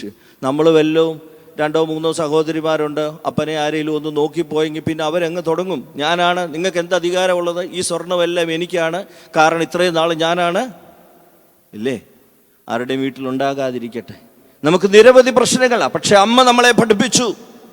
3 മാസക്കാലം ശുശ്രൂഷ ചെയ്ത് കുഞ്ഞിനെ ജന്മം കൊടുക്കുന്ന സന്ദർഭത്തിൽ യോഹന്നാൻ ജനിച്ചു വീഴുമ്പോൾ അമ്മ അവിടെ നിന്ന് വീണ്ടും മടങ്ങിപ്പോവുക. അമ്മ നമ്മളോട് പറയുകയാണ്, നേറിയ കാര്യങ്ങൾ ചെയ്യണം, പക്ഷേ ആരും അറിയരുത്. ദൈവസന്നിധിയിൽ വരുന്ന നമ്മളോടുള്ള ദൈവത്തിൻ്റെ 2ാമത്തെ വർത്തമാനം അമ്മ നമ്മളോട് പറയുകയാണ്, നേറിയ കാര്യങ്ങൾ ചെയ്യുമ്പോഴും ആരും അറിയാതെയുള്ള ഒരു ജീവിത ശൈലി നിനക്ക് ഉണ്ടാകണം. വീണ്ടും അമ്മയെ 2-3 സന്ദർഭങ്ങളിൽ കാണുന്നുണ്ട്. അതെല്ലാം ഒത്തിരി വലുതാണ്. ഒന്ന്, പേർ ചാർത്തപ്പെടുവാൻ വേണ്ടി യോസഫിനോട് കൂടി അമ്മ എങ്ങോട്ട് പോവുകയാ? നമുക്കറിയാം, ഒരു യാത്ര നടത്തുകയാണ്, അല്ലേ? ആ യാത്ര നടത്തുപോയി ജനിക്കേണ്ട സ്ഥലത്ത് ബേത്ലഹേമിലേക്ക് പോവുകയാ. എങ്ങോട്ടാ? കുഞ്ഞിന് ജന്മം കൊടുക്കാൻ. ഈ അമ്മ ആ കുഞ്ഞിനെ ഉള്ളിൽ വഹിച്ചുകൊണ്ട് ഏതാണ്ട് 9 മാസമായി ആ സമയത്തേക്ക്. ഈ 9 മാസത്തോളം അടുത്ത് പ്രസവിക്കുവാനുള്ള കാലമായപ്പോഴാണ് പേർ വഴി ചാർത്തപ്പെടുവാൻ വേണ്ടി ഓഗസ്റ്റസ് കൈസറിൻ്റെ കാലഘട്ടത്തിൽ അമ്മയും യോസഫും കൂടി പോകുന്നത്. പക്ഷേ ഒന്ന് മാത്രം ഞാൻ ആഗ്രഹിച്ച അമ്മയിൽ എന്താണെന്നറിയോ? അമ്മ ആർക്ക് വേണ്ടി ഇതെല്ലാം സഹിച്ചത്? ഒരു മാനവ ജനതയ്ക്ക് വേണ്ടി, ലോകത്തിന് വേണ്ടി. എന്താണോ സൃഷ്ടാവും സൃഷ്ടിയിലുള്ള അകലം, ആ വിടവ് പരിഹരിക്കാൻ അമ്മ ആ പുത്രനെ വഹിച്ചുകൊണ്ട് എങ്ങോട്ട് പോയി? ആ വലിയൊരു യാത്ര നടന്നു. അതുകൊണ്ട് നമ്മുടെ ജീവിതത്തിൽ ഞാനും നിങ്ങളുമൊക്കെ ചില കഷ്ടതകളും കഷ്ടപ്പാടുകളൊക്കെ ചെയ്യുമ്പോൾ അത് ചിന്തിക്കണം. നമ്മുടെ മക്കളുടെ നന്മയ്ക്ക് വേണ്ടി, ഒരു കുടുംബത്തിൻ്റെ വളർച്ചയ്ക്ക് വേണ്ടി എന്നൊരു മനോഭാവം നമുക്ക് വരണം. അമ്മ നമുക്ക് നൽകുകയാണ്. ഞാൻ ഈ കുഞ്ഞിനെ വഹിച്ചുകൊണ്ടൊരു യാത്ര നടത്തിയെങ്കിൽ, ബേത്ലഹേം എന്ന് പറയുന്ന സ്ഥലത്ത് പോയി ഒരു നിർവാഹവുമില്ലാതെ എല്ലാ കഷ്ടതകളും അമ്മ സഹിക്കുന്നുവെങ്കിൽ അതിൻ്റെ അർത്ഥം എന്താ? അമ്മ നമ്മളെ പഠിപ്പിക്കുക. എന്താ പഠിപ്പിക്കുന്നത്? നിങ്ങളുടെ ജീവിതത്തിലും ഇങ്ങനെയുള്ള കഷ്ടതകൾ വരുമ്പോൾ നിങ്ങൾക്ക് നന്മയുണ്ടോ എന്നുള്ളതല്ല ചിന്തിക്കേണ്ടത്. അപരനത് നന്മയാകുന്നുവെങ്കിൽ നിങ്ങൾ ആ നന്മ ചെയ്യണം. നമ്മളൊക്കെ ആണെങ്കിൽ എനിക്ക് വല്ലതും ഉണ്ടെങ്കിൽ ഞാൻ ചെയ്യാച്ചാന്നവർ. പക്ഷെ അമ്മ പഠിപ്പിച്ചു. അമ്മ പുത്രനെ വഹിച്ചതും അമ്മ കൊണ്ടു നടന്നതും അമ്മയ്ക്ക് വേണ്ടിയല്ലാണോ? അല്ല. ഒരു ലോകത്തിൽ സൃഷ്ടാവും സൃഷ്ടിയും തമ്മിലുള്ള വിടവ് എന്തുകൊണ്ടുണ്ടായോ അത് പരിഹരിക്കുവാൻ താൻ ദൈവം തെരഞ്ഞെടുത്ത മകളാകയാൽ ആ ദൗത്യഭാരവുമായിട്ടാണ് ആര് പോകുന്നത്? അമ്മ പോകുന്നത്. അതുകൊണ്ട് ദൈവത്തെ വഹിച്ച ദൈവത്തിൻ്റെ വഴികളിൽ വേദനകളുണ്ട് എന്നും അതിൻ്റെ ഉത്തരം നമുക്ക് സന്തോഷം തരുമെന്നുള്ളതല്ല, അപരന് സന്തോഷം നൽകുന്നെങ്കിൽ, മറ്റുള്ളവർക്ക് പ്രയോജനം ലഭിക്കുന്നെങ്കിൽ ആ വേദന സ്വീകരിക്കണമെന്നാണ് ആര് പറയുന്നത്? അമ്മ പറയുന്നു. അമ്മയുടെ ഒരു ചിത്രമാണ് ഞാൻ നിങ്ങളുടെ മുമ്പിൽ വെച്ചത്. ഇത് കഴിഞ്ഞിട്ടൊരു സംഭവമുണ്ട്. നമുക്കറിയാം, ഇത് കഴിയുമ്പോഴാണ് ക്രിസ്തു ജനിക്കുന്നത്. ക്രിസ്തു ജനിക്കുമ്പോൾ എന്ത് സംഭവിച്ചു? അതായത് ബേത്ലഹേമിലെ പുൽത്തൊട്ടിൽ ക്രിസ്തു ജനിച്ചുവെന്നും കന്നുകാലിക്കൂട്ടിൽ ജനിച്ചുവെന്നും വിവിധ വാക്കുകളുണ്ട്. അവിടെ പരിശുദ്ധ അമ്മ നമ്മളെ പഠിപ്പിക്കുകയാണ്, രണ്ട് കൂട്ടം മനുഷ്യർ വന്നു. ഒന്ന് വിദ്വാൻമാരാണ്, രണ്ടാമത് ആട്ടിടയന്മാരാണ്. ഷെപ്പേർഡും വന്നു, വലിയ അസ്ട്രോളജിസ്റ്റുകളും വന്നു. ഇവർ രണ്ടുപേരും വന്നു. ഈ രണ്ടുപേരും വന്നു. പക്ഷെ അമ്മ നമുക്കൊരു സന്ദേശം തന്നു. എന്താണെന്നറിയാവോ? ദൈവത്തിൻ്റെ സന്നിധിയിൽ ദൈവപുത്രനായ, നിങ്ങൾ വേദപുസ്തകം വായിച്ചാൽ ഒരു കാര്യം അതിനകത്തുണ്ട്. രണ്ടുപേരും ഒരു സമയത്തല്ല വന്നതാണോ? അല്ല. നിങ്ങൾ രണ്ടുപേരും ഒരു സമയത്തല്ലെന്ന് പറഞ്ഞാൽ ഏറിയ കാലത്തിന് ശേഷമാണ് ആര് വന്നത്? വിദ്വാൻമാർ വന്നത്. പക്ഷേ യേശുക്രിസ്തു ജനിച്ചപ്പോൾ വേദപുസ്തകത്തിൽ പറയുന്ന ആരാ വന്നിട്ടുള്ളത്? ആട്ടിടയന്മാരാ. എന്തുകൊണ്ടാണ് ഞാൻ അങ്ങനെ പറഞ്ഞതെന്നറിയാവോ? അതായത് യേശുക്രിസ്തു ജനിച്ചപ്പോൾ ഒരു നക്ഷത്രം ഉണ്ടായി. ആ നക്ഷത്രത്തെ കണ്ടുകൊണ്ടാണ് വിദ്വാൻമാർ യാത്ര ചെയ്തത്. ഇങ്ങ് എത്തിയപ്പോൾ തന്നെ എത്ര വർഷമായി? 1 വർഷത്തോളമായി. അങ്ങനെ യാത്ര ചെയ്താണ് ഹേരോദാവിൻ്റെ കൊട്ടാരത്തിലൊക്കെ കയറുന്നത്. അവസാനം ഹേരോദാവിൻ്റെ കൊട്ടാരത്തിൽ നിന്ന് ഈ അമ്മ മത്തായി ശ്ലീഹായുടെ സുവിശേഷം പറയുന്നത് എന്താ? ഒരു ഭവനത്തിനുള്ളിൽ ചെന്ന് ആരെ കണ്ടെന്നാ? ശിശുവിനെയും അമ്മയെയും അപ്പനെയും ഒക്കെ ആര് കണ്ടെന്നാ? വിദ്വാൻമാർ കണ്ട് തൻ്റെ കാഴ്ച വസ്തുക്കൾ അവിടെ കൊടുത്തു എന്നാണ് ദിവസത്തിൽ. അപ്പോഴാണ് ഹേരോദാവ് കൊല്ലുന്നതിനൊരു തീരുമാനമെടുത്തപ്പോൾ, എന്താ തീരുമാനം? 1.5 വയസ്സിൽ, കാരണം അവർ പറഞ്ഞ കാലയളവനുസരിച്ച് 2 വയസ്സോളം ആർക്കായി? ഇല്ലേ? അങ്ങനെയാ. വിദ്വാൻമാർ യേശുക്രിസ്തുവിനെ കാണുമ്പോൾ 2 വയസ്സിനടുത്ത് ആർക്കുണ്ട്? 1.5 വയസ്സിന് മുകളിലും 2 വയസ്സിൽ താഴെയും എന്നാണ് ആര് പ്രഖ്യാപിച്ചത്? ഹേരോദാവ് പ്രഖ്യാപിക്കുമ്പോൾ ഈ കുഞ്ഞിൻ്റെ പ്രായം എത്ര ഉണ്ട്? അപ്പോൾ ഒരു കാര്യം അറിയാം, ആട്ടിടയന്മാർ മാത്രമാണ് യേശുക്രിസ്തു ജനിച്ച സമയത്ത് എവിടെ വന്നത്? ക്രിസ്തുവിനെ കാണാൻ. ആ പുൽക്കൂട്ടിലാണോ, ആ കന്നുകാലിക്കൂട്ടിലാണോ, എവിടെയോ കണ്ടു. എന്നാൽ ഈ പറയുന്ന വിദ്വാൻമാർ യേശുക്രിസ്തുവിനെ കാണുന്നത് എവിടാ കണ്ടത്? കണ്ടതൊരു വീട്ടില്ല. 1.5 വയസ്സോ 2 വയസ്സോ ഉള്ള ഒരു ബാലനെയാണ് എവിടെ കണ്ടത്? ആ ഭവനത്തിൽ ചെന്ന് കാണും. നിങ്ങൾ വായിച്ചാൽ മതി. വേദപുസ്തകത്തിൽ ഞാൻ പറഞ്ഞു, അതിൻ്റെ ഉദാഹരണം തെളിവ് ഞാൻ പറഞ്ഞിട്ടുണ്ട്. ഇനി നിങ്ങൾ വായിച്ചു നോക്കിയാൽ മതി. ഞാൻ അതല്ല പറയാൻ ഉദ്ദേശിച്ചത്. ആ ഒരു വേദഭാഗത്തെ ഒന്ന് എടുത്തു എന്ന് മാത്രമേ ഉള്ളൂ. ആ വേദഭാഗത്ത് എന്നെ ഇഷ്ടപ്പെട്ടത് അമ്മ നമ്മളോട് പറയുകയാണ്, ദൈവസന്നിധിയിൽ ചെന്ന് ഇടയന്മാരൊന്നും വെച്ചില്ല, പക്ഷേ ദൈവത്തിൻ്റെ അനുഗ്രഹവും ദൈവത്തിൻ്റെ സന്ദേശവും ആർക്ക് കൊടുത്തു? നമ്മൾ ദൈവസന്നിധിയിൽ വന്ന് ഒന്നും കൊടുക്കണമെന്നില്ല. കണ്ണുനീരൊഴുക്കി പ്രാർത്ഥിച്ചാൽ തന്നെ എന്തുണ്ട്? ദൈവം ആ ശബ്ദം ആത്മാർത്ഥതയിൽ നിന്ന്, നമ്മുടെ നല്ല മനോഭാവത്തിൽ നിന്ന് ദൈവസന്നിധിയിൽ നമ്മൾ എന്തെങ്കിലും വെച്ചാൽ ദൈവം അത് കേൾക്കും. അമ്മ നമ്മളെ പഠിപ്പിക്കുകയാണ്, വിദ്വാൻമാർ ദൈവസന്നിധിയിൽ വെച്ചതും ദൈവം സ്വീകരിച്ചു, ആട്ടിടയന്മാർ വന്ന് ദൈവസന്നിധിയിൽ ഇരുന്നതും ദൈവം സ്വീകരിച്ചു. അതെന്താ? രണ്ടുപേരുടെ മനോഭാവം നല്ല. എൻ്റെ തെളിവെന്താണെന്നറിയാവോ? ഇത് കഴിഞ്ഞപ്പോഴും ആട്ടിടയന്മാരോട് ദൈവത്തിൻ്റെ മാലാഖ സംസാരിച്ചു. ഇവിടെ നിന്ന് വിദ്വാൻമാർ പോകുന്ന സമയത്തും ദൈവം അവരെ സ്വീകരിച്ചില്ലെങ്കിൽ അത് കഴിഞ്ഞ് സംസാരിക്കൂ. അത് കഴിഞ്ഞിട്ടും മാലാഖ ആരോട് പറഞ്ഞു? ഈ പറയുന്ന വിദ്വാൻമാരോട് ഈ വഴി കൂടെ പോകരുത്, വേറെ വഴിയായിട്ട് പോകണം എന്ന് പറയണമെങ്കിൽ ഇവർ രണ്ടുപേരും ദൈവസന്നിധിയിൽ വന്ന് കാഴ്ചവെച്ചത് ദൈവം കേട്ടു. വിദ്വാൻമാരാണ് ശ്രേഷ്ഠമായ കാര്യങ്ങൾ, പൊന്നും മൂരും കുന്തിരിക്കും ഒക്കെ വെച്ചത്. ആട്ടിടയന്മാരൊന്നും വെച്ചില്ല. പക്ഷെ രണ്ടുപേരെയും ആര് സ്വീകരിച്ചു? അപ്പൊ ഇതിൻ്റെ അർത്ഥം എന്താ? നാം ദൈവസന്നിധിയിൽ വന്ന് ഏറിയ കാര്യങ്ങൾ വെക്കുന്നതിലല്ല, നമ്മുടെ മനോഭാവം എങ്ങനെ ഇരിക്കുന്നു അതിനെയാണ് ദൈവം സ്വീകരിക്കുക. അതുകൊണ്ട് ഞാൻ ഒരിക്കൽ നിങ്ങളോട് പറഞ്ഞു, കയീനും ഹാബേലും ബലി കഴിച്ചു അല്ലേ? പക്ഷെ ദൈവത്തിൻ്റെ ആഗ്രഹം എന്താ? കയീനെ അനുഗ്രഹിക്കണം, ഹാബേലിനെ അനുഗ്രഹിക്കണം. പക്ഷെ കയീൻ ആഗ്രഹിച്ചത് എന്താ? എൻ്റെ മാത്രം. അത് തെറ്റാ. നമ്മളും പള്ളിയിൽ ഇരിക്കുമ്പോൾ നമ്മുടെ മനോഭാവം ഇവിടെ ഇരിക്കുന്ന എല്ലാവരെയും ദൈവമായി അനുഗ്രഹിക്കണം, അല്ലാതെ ഞാൻ ഒത്തിരി പ്രാർത്ഥിച്ച് എൻ്റെ കാര്യം നടത്തണം, ഇത് ചിന്തിക്കരുത്. അത് തെറ്റാ. ആ മനോഭാവം ദൈവത്തിനില്ല. ദൈവം എല്ലാവരെയും അനുഗ്രഹിക്കാൻ വരികയാണ്. അതുകൊണ്ട് പരിശുദ്ധ കന്യകമറിയ നമ്മളെ പഠിപ്പിച്ചു, നമ്മുടെ മനോഭാവമാണ് ആര് ശ്രദ്ധിക്കുന്നത്? ദൈവം ശ്രദ്ധിക്കുന്നത്. അല്ല നീ ഏറിയ കാര്യങ്ങൾ ദൈവസന്നിധി വെക്കുന്നതോ അല്ലെങ്കിൽ നമ്മൾ വലിയൊരു കൊടിമരം കൊടുക്കുന്നതോ ഒന്നും അല്ല. കൊടുക്കണ്ടെന്നൊന്നും അല്ല ഞാൻ ഈ പറയുന്നത്.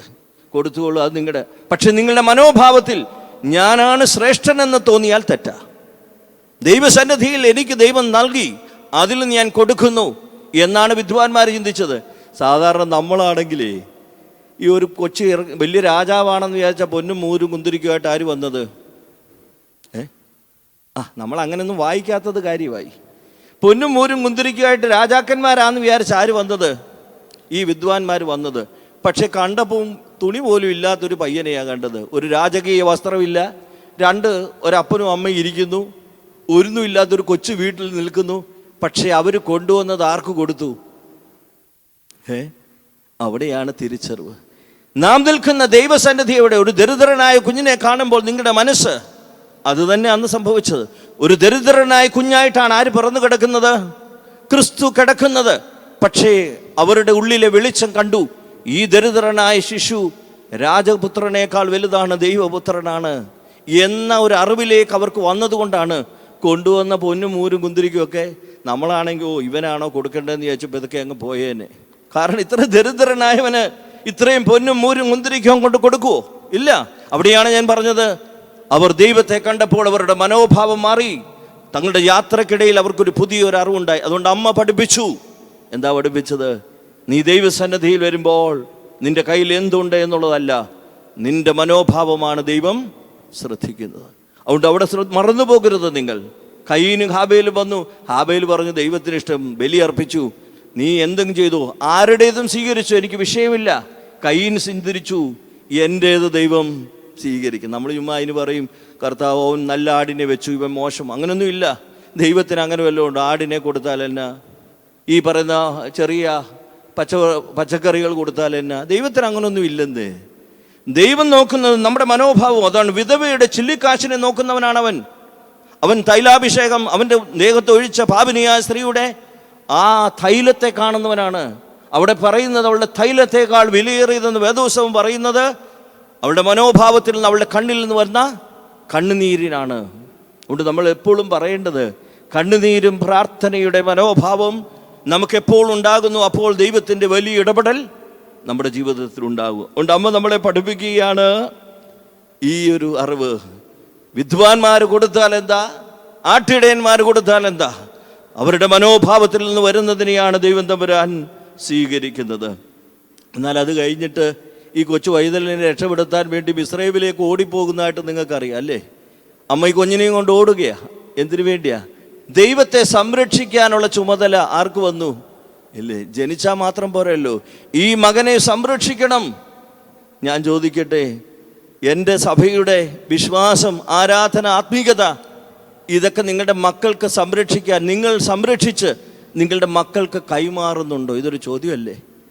പരിശുദ്ധ അമ്മ പറഞ്ഞു, ഞാൻ എൻ്റെ ദൈവപുത്രനെ സംരക്ഷിക്കുന്നു ഈ ലോകത്തിന് വേണ്ടി. പക്ഷെ അമ്മ നമ്മളോട് ചോദിക്കുന്നു, നിന്റെ സഭയുടെ ആരാധന, നിന്റെ സഭയുടെ വിശ്വാസം, നിന്റെ സഭയുടെ ആത്മീക ജീവിതം, ഇത് തലമുറയ്ക്ക് നീ ഒന്ന് കൈമാറി സംരക്ഷിച്ചു കൊടുക്കുന്നുണ്ടോ? ഈ ചോദ്യം ഉത്തരം കൊടുക്കണം. അമ്മ നമ്മളോട് പറയുകയാണ്, മിസ്രൈമിലേക്ക് ഓടിപ്പോയപ്പോൾ ഞാൻ എൻ്റെ പുത്രനെ സംരക്ഷിച്ചു. അതിന് കാര്യം എന്താ? ഇനിയുമുള്ള ലോകത്തിന് വേണ്ടി. പക്ഷെ നമ്മളോട് ചോദിക്കുന്നു, ഈ സഭയുടെ മക്കളായിരിക്കുന്ന നമ്മൾ, ഈ സഭയുടെ വിശ്വാസം, ആരാധന, ആത്മീകത, ഇതൊക്കെ സംരക്ഷിച്ച് തലമുറകളിലേക്ക് കൈമാറുന്നുണ്ടോ എന്നുള്ളൊരു ചോദ്യം അമ്മ ചോദിക്കും. ഇല്ല പിന്നെ എങ്ങനെയാണ്? അമ്മ സംരക്ഷിച്ചത് കൊണ്ടല്ലേ തലമുറകളായി ക്രിസ്തുവിൻ്റെ ആ വലിയ അനുഗ്രഹം നമ്മൾ കണ്ടത്. ഇതുതന്നെ എൻ്റെ സഭയെ തലമുറകളിലേക്ക് നമ്മൾ കൈമാറിയാൽ മാത്രമേ എന്ത് സംഭവിക്കത്തുള്ളൂ? ആ ദൈവിക സംരക്ഷണം തലമുറകളിലൂടെ പോയാലേ ഈ സഭ ഈ തലമുറകളിലൂടെ ഇനിയും ജീവിക്കുകയുള്ളൂ. അതുകൊണ്ട് നമ്മളോടൊരു വലിയ ഉത്തരവാദിത്വമാണ് ദൈവം പറയുന്നത്. പരിശുദ്ധ അമ്മയെ വീണ്ടും ഞാൻ കാണുന്നത്, വേദപുസ്തകം നമ്മൾ പഠിച്ചാൽ നമുക്കറിയാം, യേശുക്രിസ്തു ജനിച്ചത് ഡിസംബർ മാസം 25 നമ്മൾ വിശ്വസിക്കുന്നു. അതുകൊണ്ട് ജനുവരി മാസം 1 പ്രത്യേകതയുണ്ട്. യഹൂദ പാരമ്പര്യം അനുസരിച്ച് സർക്കംസിഷൻ ഡേയാ, പരിച്ഛേദന ദിവസം. നിങ്ങൾ വേദപുസ്തകം പഠിച്ചാൽ അറിയാം, ഒരു കുഞ്ഞ് ജനിക്കുമ്പോൾ ആ കുഞ്ഞിന് പേര് യഹൂദന്മാര് കൊടുക്കില്ല. ഇപ്പം യേശുക്രിസ്തു ജനിച്ചു ഡിസംബർ മാസം 25 യേശുക്രിസ്തുവിന് പേരുണ്ട്, പേരിടാനൊക്കെ പറഞ്ഞു, പക്ഷെ പേര് കൊടുത്തിട്ടില്ല. നമ്മുടെ വേദപുസ്തകം അങ്ങനെ പറഞ്ഞു. യോഹന്നാൻ സ്നാപകൻ ജനിച്ചു, പരിച്ഛേദന ദിവസം പേരിടാൻ വന്നു അല്ലേ, 8-ാം ദിവസം. അന്നാണ് പേര് എന്തു കൊടുത്തത്? മകൻ പേരെഴുതാൻ പറഞ്ഞതും അമ്മ എഴുതി യോഹന്നാൻ സ്നാപകനെന്ന് പിതാവിനോട് ചോദിച്ചു. ഈ പേരെന്ന് പറഞ്ഞപ്പോൾ വായ് തുറന്നു അല്ലേ. അപ്പോൾ യഹൂദന്മാരുടെ രീതി, ഒരു കുഞ്ഞ് ജനിച്ചാൽ പേര് കൊടുക്കില്ല. നമ്മൾ അതുകൊണ്ടാണ് സത്യത്തിൽ മാമോദീസായിക്ക് വന്ന് പേര് കൊടുക്കുന്നത്. നമ്മുടെ പേര് നമ്മളങ്ങ് വിളിക്കുന്നതേ ഉള്ളൂ. പക്ഷെ യഥാർത്ഥത്തിൽ നമ്മുടെ പേര് ലഭിക്കുന്നത് എവിടെയാ? ദൈവത്തിൻ്റെ കുഞ്ഞായി മാറുമ്പോൾ. അതുകൊണ്ട് പരിച്ഛേദനയോടുകൂടിയാണ് യഹൂദന്മാരെ സംബന്ധിച്ച് ഒരു പേര് കൊടുക്കുന്നത്. അതുകൊണ്ട് സ്നാപക യോഹന്നാൻ എന്ന് പേര് കൊടുക്കുന്നത് യോഹന്നാൻ ജനിച്ച 8-ാം ദിവസം. അന്നാണ് ആരുടെ വാ തുറന്നത്? സക്കറിയാവിൻ്റെ വാ തുറന്നത്. ഇത് തന്നെയാണ് യേശുക്രിസ്തു ജനിച്ചു 8-ാം ദിവസമാണ് എന്ത് വന്നത്? പരിച്ഛേദന. ആ ദിവസമാണ് യേശുക്രിസ്തുവിന് പേര് കൊടുക്കുന്നത്. എന്നാൽ അത് കഴിഞ്ഞ് ദേവാലയത്തിൽ പോകുന്ന ഒരു ചടങ്ങുണ്ട്, ഇല്ലേ? നമുക്കറിയാം, നിങ്ങൾ വേദപുസ്തകം പഠിച്ചാൽ 40-ാമത്തെ ദിവസം ഒരു ആൺകുട്ടിയായാൽ യഹൂദ പാരമ്പര്യത്തിൽ പള്ളിയിൽ കൊണ്ടുപോകും. പെൺകുട്ടിയായാൽ ഏതാണ്ട് 56 ദിവസം. ഇത് തന്നെയാണ് നമ്മൾ മാമോദീസായിക്ക് വേണ്ടി ഒരുങ്ങുന്നത്. അങ്ങനെ 40-56 ദിവസങ്ങൾ കഴിയുമ്പോൾ ദേവാലയത്തിൽ അമ്മ ഈ കുഞ്ഞിനോടുകൂടി വരുന്ന ഒരു രീതി നമ്മൾ മാമോദീസായും അതിനോട് ചേർന്ന് നടത്തുന്നു, ദേവാലയത്തിൻ്റെ ശുശ്രൂഷയുടെ ഭാഗമാക്കുന്നു. എന്നാൽ ഈ വേദഭാഗം വായിച്ചപ്പോൾ എനിക്ക് വളരെ ആശ്ചര്യം തോന്നിയത്, അമ്മ ദേവാലയത്തിലേക്ക് കുഞ്ഞു പൈതലുമായിട്ട് പോവുകയാണ്. 40 ദിവസമായ കുഞ്ഞിനെയും കൊണ്ട് യെരൂശലേം ദേവാലയത്തിലേക്ക് പോവുകയാണ്. അമ്മ ചില ഇണപ്രാവുകളെയൊക്കെ എടുത്ത് ദൈവസന്നിധിയിൽ നേർച്ച കൊടുക്കാൻ കൊണ്ടുപോവുകയാണ്. പക്ഷെ നേർച്ച കൊടുത്തിട്ട് പോരുകയാണ് യഹൂദന്മാരുടെ രീതി. നേർച്ച കൊണ്ട് കൊടുക്കുക, ആ പുരോഹിതനെ ഏൽപ്പിക്കുന്നു, മടങ്ങിപ്പോകുന്നു. പക്ഷെ അമ്മ ഈ മകനോടുകൂടി, ഈ കൊച്ചു പൈതലിനും അപ്പനോടുകൂടി ചെന്നിട്ട് അവിടെ വൃദ്ധരായ 2 പേരുണ്ടായിരുന്നു. ആരൊക്കെയാ? വൃദ്ധനായ ശീമോനും ഹന്നയും. ഇനിയുമാണ് ഞാൻ പറയുന്നത്. ഈ വൃദ്ധരായ ശീമോനും ഹന്നയും യേശുവിൻ്റെ കന്യക മറിയാം 13 വർഷം ദേവാലയത്തിലുള്ളപ്പോൾ ഇവരും ഇവിടെ ഉണ്ട്. നമ്മളങ്ങനെ വായിക്കുന്നില്ല. അങ്ങനെയാ. അമ്മ 13.5 വർഷത്തോളം ദേവാലയത്തിലുള്ളപ്പോൾ ആരുകൂടിയുണ്ട്? ഈ വൃദ്ധനായ ശീമോനും ഹന്നായും യെരൂശലേം ദേവാലയത്തിൽ 76 വർഷമായിട്ടും ഏറിയ കാലമായി അവർ ദേവാലയത്തിൽ ജീവിക്കുക. അവരാരെ കണ്ടിട്ടുണ്ട്? ഈ കൊച്ചു പെൺകുട്ടിയെ കണ്ടിട്ടുണ്ട്. ഈ കൊച്ചു പെൺകുട്ടി ഈ കൊച്ചു പ്രായം മുതൽ ദേവാലയത്തിൽ ജീവിക്കുന്നത് ഈ വൃദ്ധനായ ശീമോനും ഹന്നായും കണ്ടിട്ടുണ്ട്. പക്ഷേ അന്ന് ശീമോനും ഹന്നായൊക്കെ പറഞ്ഞു, മോളെ, നീ സാധാരണ ബാലികയല്ല, നിന്നിലാണ് ദൈവം ജനിക്കുന്നത്. ജനിച്ചു കഴിയുമ്പോൾ നീ ദേവാലയത്തിൽ ആ കൊച്ചു പൈതൽ എന്നെയും കൊണ്ട് വരും. അന്ന് ഈ വൃദ്ധരായ ഞങ്ങളെ വന്ന് സന്ദർശിക്കണം. ഈ വൃദ്ധരായ ഞങ്ങളെ വന്ന് സന്ദർശിക്കണം. ദേവാലയത്തിൽ ഒന്ന് നേർച്ചയിട്ടിട്ട് പോകാൻ നമുക്ക് പറ്റും. നിങ്ങളിൽ എത്ര പേർ നേർച്ചയിട്ടിട്ട് വൃദ്ധരായവരെ പോയി കാണുന്നുണ്ട്? അല്ലേ? വർഷങ്ങൾക്ക് മുമ്പ് ദേവാലയത്തിൽ ഇരുന്നപ്പോൾ ഈ പെൺകുട്ടിയോട് ഈ വൃദ്ധരായവർ പറഞ്ഞു, നീ ദൈവത്തെ വഹിക്കും, ദൈവത്തിൻ്റെ പുത്രനെ നിന്റെ ഉള്ളിൽ നിന്ന് ജനിക്കും, ആ പുത്രനെയും കൊണ്ട് ദേവാലയത്തിൽ വരുമ്പോൾ ഞങ്ങളെ കാണിക്കണം. അതുകൊണ്ടാണ് നാഥാ സമാധാനത്തോടെ എന്നെ വിട്ടയക്കണമേ, ഞാൻ എൻ്റെ കണ്ണ് എൻ്റെ ദൈവപുത്രനെ കണ്ടു എന്ന് ശീമോനും ഹന്നായും ഒക്കെ പറഞ്ഞത്. ഞാൻ എന്താ അതിൽ ഉദ്ദേശിച്ചെന്നറിയോ? ഈ കൊച്ചു പെൺകുട്ടിയോട് ഈ വൃദ്ധരായ ഈ പറയുന്ന ശീമോനും ഹന്നായും പറഞ്ഞപ്പോൾ അത് മനസ്സിൽ സൂക്ഷിച്ചു. ദേവാലയത്തിൽ ചെന്നിട്ട് പോയി ആ വൃദ്ധരായവരെ കാണിച്ചു. എനിക്ക് നിങ്ങളോട് പറയാനുള്ളതാ, അമ്മ നമ്മളോട് പറയുന്നു, നിന്റെ ജീവിതത്തിൽ വൃദ്ധരായവരോട് നീ ഏതെങ്കിലും പ്രതിജ്ഞ ചെയ്തിട്ടുണ്ടെങ്കിൽ നീ അത് നിത്യമായും കൃത്യമായി ചെയ്തിരിക്കണം. കാരണം വൃദ്ധനായ ശീമോനും ഹന്നായോടും ചെറുപ്പകാലത്ത് ദേവാലയത്തിൽ വെച്ച് പറഞ്ഞിട്ടുള്ള ആ മനോഹരമായ സന്ദേശം ആര് കേട്ടു? ആര് കേട്ടു? അമ്മ മനസ്സിൽ സംഗ്രഹിക്കുകയും ദേവാലയത്തിൽ ചെന്നിട്ട് അവിടെ പോയി കാണുകയും ചെയ്തു. വീണ്ടുമുള്ള ഒരു സന്ദർഭം വേദപുസ്തകത്തിലുള്ളത് നമുക്കറിയാം. പതിവ് പോലെ യെരൂശലേം ദേവാലയത്തിൽ എല്ലാ വർഷവും ഈ മാതാപിതാക്കൾ എല്ലാ വർഷവും യെരൂശലേം ദേവാലയത്തിലെ പെരുന്നാളിന് പോകുക പതിവായിരുന്നു. നിങ്ങൾക്ക് ഇതെല്ലാം ലൂക്കോസിൻ്റെ സുവിശേഷം 2-ാം അധ്യായത്തിലുള്ളതാണ്. അതുകൊണ്ടാണ് മത്തായി ശ്ലീഹായുടെ സുവിശേഷം 1-ഉം 2-ഉം, ലൂക്കോസിൻ്റെ സുവിശേഷം 1-ഉം 2-ഉം അധ്യായങ്ങളിലൂടെ ഞാൻ ഈ പറയുന്നതല്ല. അതുകൊണ്ടാണ് നിങ്ങൾക്ക് വീട്ടിൽ പോയി വായിക്കണം ഈ ഭാഗങ്ങളെല്ലാം. അവിടെ യെരൂശലേം ദേവാലയത്തിൽ പതിവ് പോലെ പെരുന്നാളിന് പോകുക പതിവായിരുന്നു. പതിവ് പോലെ 12-ാമത്തെ വയസ്സിൽ ആരൂടെ പോയി? 12-ാമത്തെ വയസ്സിൽ ഈ മകനെയും കൊണ്ട് ദൈവസന്നിധിയിൽ പോകുന്നുണ്ട്. അവിടെ ചെന്നപ്പോഴാണ് അവൻ ഉപദേഷ്ടാക്കന്മാരുടെ അടുക്കൽ പോയൊക്കെ ഇരിക്കുന്നത്. മടങ്ങിപ്പോന്നപ്പോൾ അമ്മയപ്പന്മാരുടെ കൂടെ ആര് പോകുന്നില്ല? മകൻ പോകുന്നില്ല. നിങ്ങളെല്ലാവരും ആലോചിച്ചിട്ടുണ്ട്, ഒരു കൊച്ചു ബാലനെ 12 വയസ്സിലും എല്ലാ വർഷവും ആര് കൊണ്ടുപോകുമായിരുന്നു? വേദപുസ്തകം നമ്മൾ പഠിച്ചാൽ യെരൂശലേം ദേവാലയത്തിലെ പെരുന്നാളിന് അമ്മയപ്പന്മാർ പോകുമ്പോഴെല്ലാം ആരെ കൊണ്ടുപോകും? ഈ മകനെയും കൊണ്ടുപോകും. നമ്മുടെ കൂട്ടി ഇത്രയും സൗകര്യങ്ങളൊന്നുമില്ല, വളരെ ദൂരത്ത് 3 ദിവസത്തെ യാത്രയൊക്കെയാണെന്ന് വേദപുസ്തകത്തിൽ എഴുതിയിരിക്കുന്നത്. ഈ യാത്ര ചെയ്താണ് യെരുശലേം ദേവാലയത്തിലോട്ട് പോകുന്നത്. അത്ര ദൂരത്തിലാണ് അവർ താമസിക്കുന്നത്. പക്ഷേ എല്ലാ വർഷവും പെരുന്നാളിന് പോകുമ്പോൾ ഈ മകനെ കൊണ്ടുപോകും. നമ്മളൊക്കെ പള്ളി വന്നിട്ട് തിരിച്ചു പോകുമ്പോൾ മോനെ കൊച്ചു കുഞ്ഞാണെങ്കിൽ വിളിച്ചോണ്ടല്ലേ പോകുന്നത്. പക്ഷെ വേദപുസ്തകത്തിൽ എന്തുകൊണ്ടാണ് പറയുന്നത് ഈ മകനെ അമ്മയപ്പന്മാർ വിളിക്കാതെ പോയി എന്ന്? അല്ലേ, നിങ്ങൾ ആലോചിച്ചാൽ മതി. വേദപുസ്തകം പറയുന്നത് ഒരു കൂട്ടം ആളുകളാണ് പള്ളിയിലോട്ട് വരുന്നത്. സാധാരണ പള്ളി വരുമ്പോൾ മോനും അവരുടെ കൂടെ നിൽക്കും, തിരിച്ചു പോകുമ്പോൾ അവരുടെ കൂടെ പോവും. ഒരു ദിവസം കഴിയുമ്പോഴായിരിക്കും മോൻ എന്തെന്നൊക്കെ അന്വേഷിക്കും. കാരണം എപ്പോഴും ഒരുമിച്ചാണ് അവർ. നമ്മളാകെ ഒരു കാറേ വരുന്നു, എൻ്റെ കുഞ്ഞിനെ മാത്രമേ കയറ്റാവൂ, ആരെങ്കിലും വഴിയിലുണ്ടെങ്കിൽ നമ്മൾ കണ്ടില്ലെന്ന് നടിച്ചങ്ങ് പോയേക്കാന്ന് വിചാരിക്കും. പക്ഷേ യഹൂദന്മാർ അങ്ങനെയല്ല. അവർ ദീർഘമായി യാത്ര ചെയ്യുമ്പോൾ ഒരുപക്ഷം ആളുകൾ ഒരുമിച്ച് വരുമ്പോൾ മടങ്ങിപ്പോകുമ്പോൾ അവരുടെ കൂട്ടത്തിലായിരിക്കും ആര്. അതുകൊണ്ടാണ് ചാർച്ചക്കാരുടെ ഇടയിൽ അന്വേഷിച്ചു, കണ്ടില്ല. കാരണം എല്ലാ വർഷവും ആരുടെ കൂടെ പോകുമ്പോഴാ, ഒരു വർഷം പള്ളി വന്നിട്ട് തിരിച്ചു പോയി കുറച്ച് കഴിയുമ്പോൾ ആരുടെ കൂടെ കാണും? ചാർച്ചക്കാരുടെ ഇടയിൽ. എല്ലാ വർഷവും അങ്ങനെ കണ്ടുകൊണ്ടിരുന്നത്. ഇന്ന് മാത്രം അവൻ ചാർച്ചക്കാരുടെ ഇടയിൽ അന്വേഷിച്ചപ്പോൾ അവനെ കണ്ടില്ല. എന്നാ വേദപുസ്തകം വായിക്കേണ്ട. അതിൻ്റെ അർത്ഥം എന്താ? പതിവ് പോലെ പൊക്കൊണ്ടിരുന്നത് കൊണ്ട് ചാർച്ചക്കാരുടെ ഇടയിൽ കർത്താവിനെ കാണുന്ന സാധ്യമായിരുന്നു. പക്ഷെ ഇന്നേ ദിവസം എന്ത് സംഭവിച്ചു? അവൻ പള്ളിയിലിരുന്നു. അവൻ ഇരിക്കുന്നതിനൊരു കാരണമുണ്ട്. എന്താണെന്നറിയോ? അമ്മ നമ്മളെ എന്താ പഠിപ്പിച്ചതെന്നൂടെ ഞാൻ പറയട്ടെ. വേഗത്തിലായിരിക്കും, ഇനിയുള്ള 10-15 മിനിറ്റുകൾ കൊണ്ട് എനിക്ക് തീർക്കണം. സമയമാണല്ലോ നമ്മുടെ മുമ്പിലെ വെല്ലുവിളി. അപ്പോൾ ഇവിടെ നമ്മുടെ മുമ്പിൽ പറയുന്നത് ഈ ചാർച്ചക്കാരുടെ ഇടയിൽ അന്വേഷിച്ചു, ഇല്ല. അപ്പോൾ അവർ മടങ്ങിപ്പോയി. പക്ഷെ അമ്മ നമ്മളെ പഠിപ്പിക്കുന്നു. ഈ സഭയുടെ പെരുന്നാൾ, ഈ സഭയുടെ ആരാധന, ഈ സഭയുടെ ജീവിത ശൈലി, ഇത് മക്കളെ പഠിപ്പിക്കാൻ വേണ്ടിയാണ് അമ്മ എല്ലാ വർഷവും പള്ളിയിൽ. അതുകൊണ്ട് പെരുന്നാളൊക്കെ എന്തിനാന്ന് ചോദിച്ചാൽ തലമുറകളിലേക്ക് പെരുന്നാൾ എന്താണെന്ന് പഠിപ്പിക്കാനാ. ഞാൻ എന്താണ്, എൻ്റെ സഭയിൽ എന്താണ് എന്നെ പഠിപ്പിച്ചിട്ടുള്ളത്?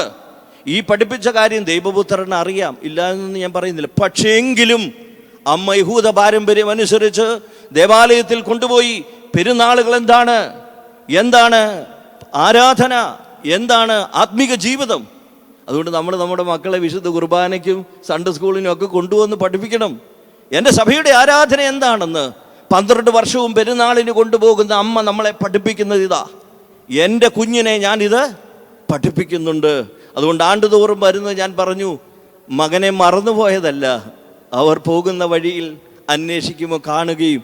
എന്നാൽ ഇന്നേ ദിവസം അവൻ പള്ളിയിൽ വന്നിരുന്നപ്പോൾ അമ്മ വന്ന് ചോദിച്ചു, മോനെ നീ എന്താടാ ഞങ്ങളോട് ഇത് ചെയ്തത്? അപ്പോൾ മോൻ പറഞ്ഞ വാക്ക് വേദപുസ്തകത്തിലില്ല. അമ്മ 13.5 വർഷം പള്ളിയിലിരുന്നല്ലേ, പിന്നെ ആ മകൻ പിന്നെ പള്ളിയിലല്ല, അത് എവിടെ ആയിരിക്കേണ്ടത്? അതുകൊണ്ട് നമ്മുടെ അപ്പന്മാരോടൊക്കെ ചോദിച്ചു കഴിഞ്ഞാൽ പറയും, നീ ഇരിക്കേണ്ടിടത്താ ഞാനും ഇരിക്കേണ്ടതെന്ന് പറഞ്ഞാൽ നമ്മളൊന്നുകൂടെ ആലോചിക്കണം. അമ്മയുടെ മകൻ പറഞ്ഞ കറക്റ്റാ. 13.5 വർഷമായി പള്ളിയിലിരുന്ന ഈ അമ്മയുടെ മകൻ ഇരിക്കേണ്ടത് പിന്നെ എവിടാ? അവൻ ചോദിച്ചു, ഞാൻ എൻ്റെ പിതാവിൻ്റെ ഭവനത്തിൽ ഇരിക്കേണ്ടത്. കാരണം അമ്മ 13 വർഷം പള്ളിയിലിരുന്ന അമ്മയാ. ആ അമ്മ ജന്മം നൽകിയ മകൻ ഇരിക്കേണ്ടത് എവിടെയാ? ഇവിടെ തന്നെയാ. അതുകൊണ്ട് നമ്മളൊന്ന് ചിന്തിച്ചു നോക്കണം, നമ്മുടെയൊക്കെ മക്കൾ എവിടെ ഇരിക്കണമെന്ന് ചോദിച്ചാൽ നിങ്ങൾ ഇരിക്കുന്നിടത്തേ ഇരിക്കാൻ പറ്റത്തുള്ളൂ. അതുകൊണ്ട് എന്താണോ നിങ്ങൾ ശീലിപ്പിക്കുന്നത്, ആ ശീലിപ്പിക്കുന്ന സ്വഭാവം അവരിലേക്ക് കൈമാറും. അതുകൊണ്ട് മകൻ പറഞ്ഞു, അമ്മ ദേവാലയത്തിലാണ് ജീവിച്ചതെങ്കിൽ അമ്മയിൽ നിന്ന് ഞാൻ ആർജിച്ചെടുത്ത ഒരു സ്വഭാവമുണ്ട്. ആ സ്വഭാവം അമ്മയെ പോലെ തന്നെ ഞാൻ ദേവാലയ സന്നിധിയിൽ ഇരിക്കുന്നതാണ്, എൻ്റെ പിതാവിൻ്റെ ഭവനത്തിൽ ഇരിക്കുന്നതാണെന്ന് ഒരു അറിവ്. വീണ്ടും നമ്മൾ കാണുന്ന വേദപുസ്തകത്തിൻ്റെ ചരിത്രത്തിൽ 30-ാമത്തെ വയസ്സിലാണ്, 12-ാമത്തെ വയസ്സ് കഴിഞ്ഞു. വീണ്ടും നമ്മൾ അമ്മയും ഈ കർത്താവും ഈ വർത്തമാനം പറയുന്ന ഒരു കാലഘട്ടം കാണുന്നത് യോഹന്നാൻ്റെ സുവിശേഷം 2-ാം അധ്യായത്തിലാണ്. എന്താ? ഗലീലായിലെ കാനാവിൽ യേശുതമ്പുരാൻ്റെ അമ്മ അവൻ്റെ ശിഷ്യന്മാരെയും ഒരു കല്യാണത്തിന് വിളിച്ചിരുന്നു എന്ന് പറയുന്ന ഗലീലായിലെ കാനാവിലെ ഒരു കല്യാണമുണ്ട്. അതിലൊരു ചിത്രം പറയാനാണ് ഞാൻ നിങ്ങളുടെ മനസ്സിൽ നിൽക്കുന്നത്. നിങ്ങൾക്കറിയാം, വേദഭാഗം വായിക്കുമ്പോൾ ഒരു അറിവ് അവിടെയുണ്ട്. ആ അറിവ് എന്താണെന്നറിയാവോ? അതായത് നമ്മളെല്ലാവരും പറയുന്നത് ആ ഭവനത്തിൽ വീഞ്ഞ് തീർന്നുപോയി. അപ്പോൾ എന്തു പറ്റി? അമ്മ വന്ന് മകനോട് പറഞ്ഞു, മകനെ അവരുടെ വീട്ടിലെ വീഞ്ഞ് തീർന്നു, നീ എന്തെങ്കിലും ചെയ്തു കൊടുക്കണം, അല്ലേ? അപ്പം നമ്മളെല്ലാവരും വായിക്കുന്നത് എങ്ങനെയാ? ആ കുടുംബത്തിൽ വീഞ്ഞ് ഇല്ല എന്ന്. പക്ഷെ വേദപുസ്തകത്തിൽ അങ്ങനെയല്ല എൻ്റെ പരാമർശം. വീഞ്ഞില്ല എന്നല്ല വേദപുസ്തകത്തിൽ. അതായത് ഒരു കുഞ്ഞ് ഒരു ഭവനത്തിൽ ഒരു പെൺകുട്ടി അല്ലെങ്കിൽ ആരുമായിക്കോട്ടെ ഒരു വിവാഹ ദിവസം ഏറ്റവും മേൽത്തരമായൊരു വീഞ്ഞ് വെച്ചിരിക്കുക. അതിനെക്കുറിച്ച് പറയുന്ന അവരുടെ പ്രായത്തിനനുസരിച്ച് ഏറ്റവും മേൽത്തരമായൊരു വീഞ്ഞ് അവർ കരുതി വെച്ചിരിക്കും. അതാണ് ആദ്യമായിട്ട് വിവാഹ ദിവസം വിളമ്പേണ്ടത്. അത് തീർന്നാൽ മാത്രമാണ് ലഹരി കുറഞ്ഞ അല്ലെങ്കിൽ ഇച്ചിരൂടി നമുക്ക് പറയുന്ന പോലെ അതിൻ്റെ കോൺസെൻട്രേഷൻ കുറഞ്ഞ ഡൈലൂട്ടായിട്ടുള്ള ഫോമിലുള്ള വീഞ്ഞ് കൊടുക്കുന്നത്. ഇതാണ് വേദം. അതുകൊണ്ടാണ് പറഞ്ഞത്, വേദം അതിനകത്ത് പറയുന്നുണ്ടല്ലോ, സാധാരണഗതിയിൽ വീഞ്ഞ് തീർന്നു കഴിഞ്ഞാൽ എന്തു ചെയ്യും? വീഞ്ഞ് തീർന്നതിന് ശേഷമാണ് എന്ത് കൊടുക്കുന്നത്? ഈ പറയുന്ന അല്പം കൂടി വീര്യം കുറഞ്ഞ വീഞ്ഞ് കൊടുക്കുന്നു. പക്ഷെ ഇതുവരെ എവിടെ വെച്ചിരുന്നു എന്ന് പറഞ്ഞാൽ എന്താ? കർത്താവ് ഉണ്ടാക്കിയപ്പോൾ അവിടെ കൊടുത്തിരുന്ന വീഞ്ഞിനേക്കാൾ ശ്രേഷ്ഠമായി. കാരണം ഒരു കുടുംബത്തിൽ ആ വിവാഹ വിരുന്നിൽ ഏറ്റവും നല്ലത് വിളമ്പണം. അതാണ് അവരുടെ പാരമ്പര്യം, അല്ലെങ്കിൽ അവരുടെ ഇടയിൽ നടക്കുന്ന ഒരു വിശ്വാസം അങ്ങനെയാണ്. അതുകൊണ്ട് ഏറ്റവും ശ്രേഷ്ഠമായ വീഞ്ഞാണ് എന്ത്? ഗലീലായിലെ കാനാവിൽ ഉണ്ട്.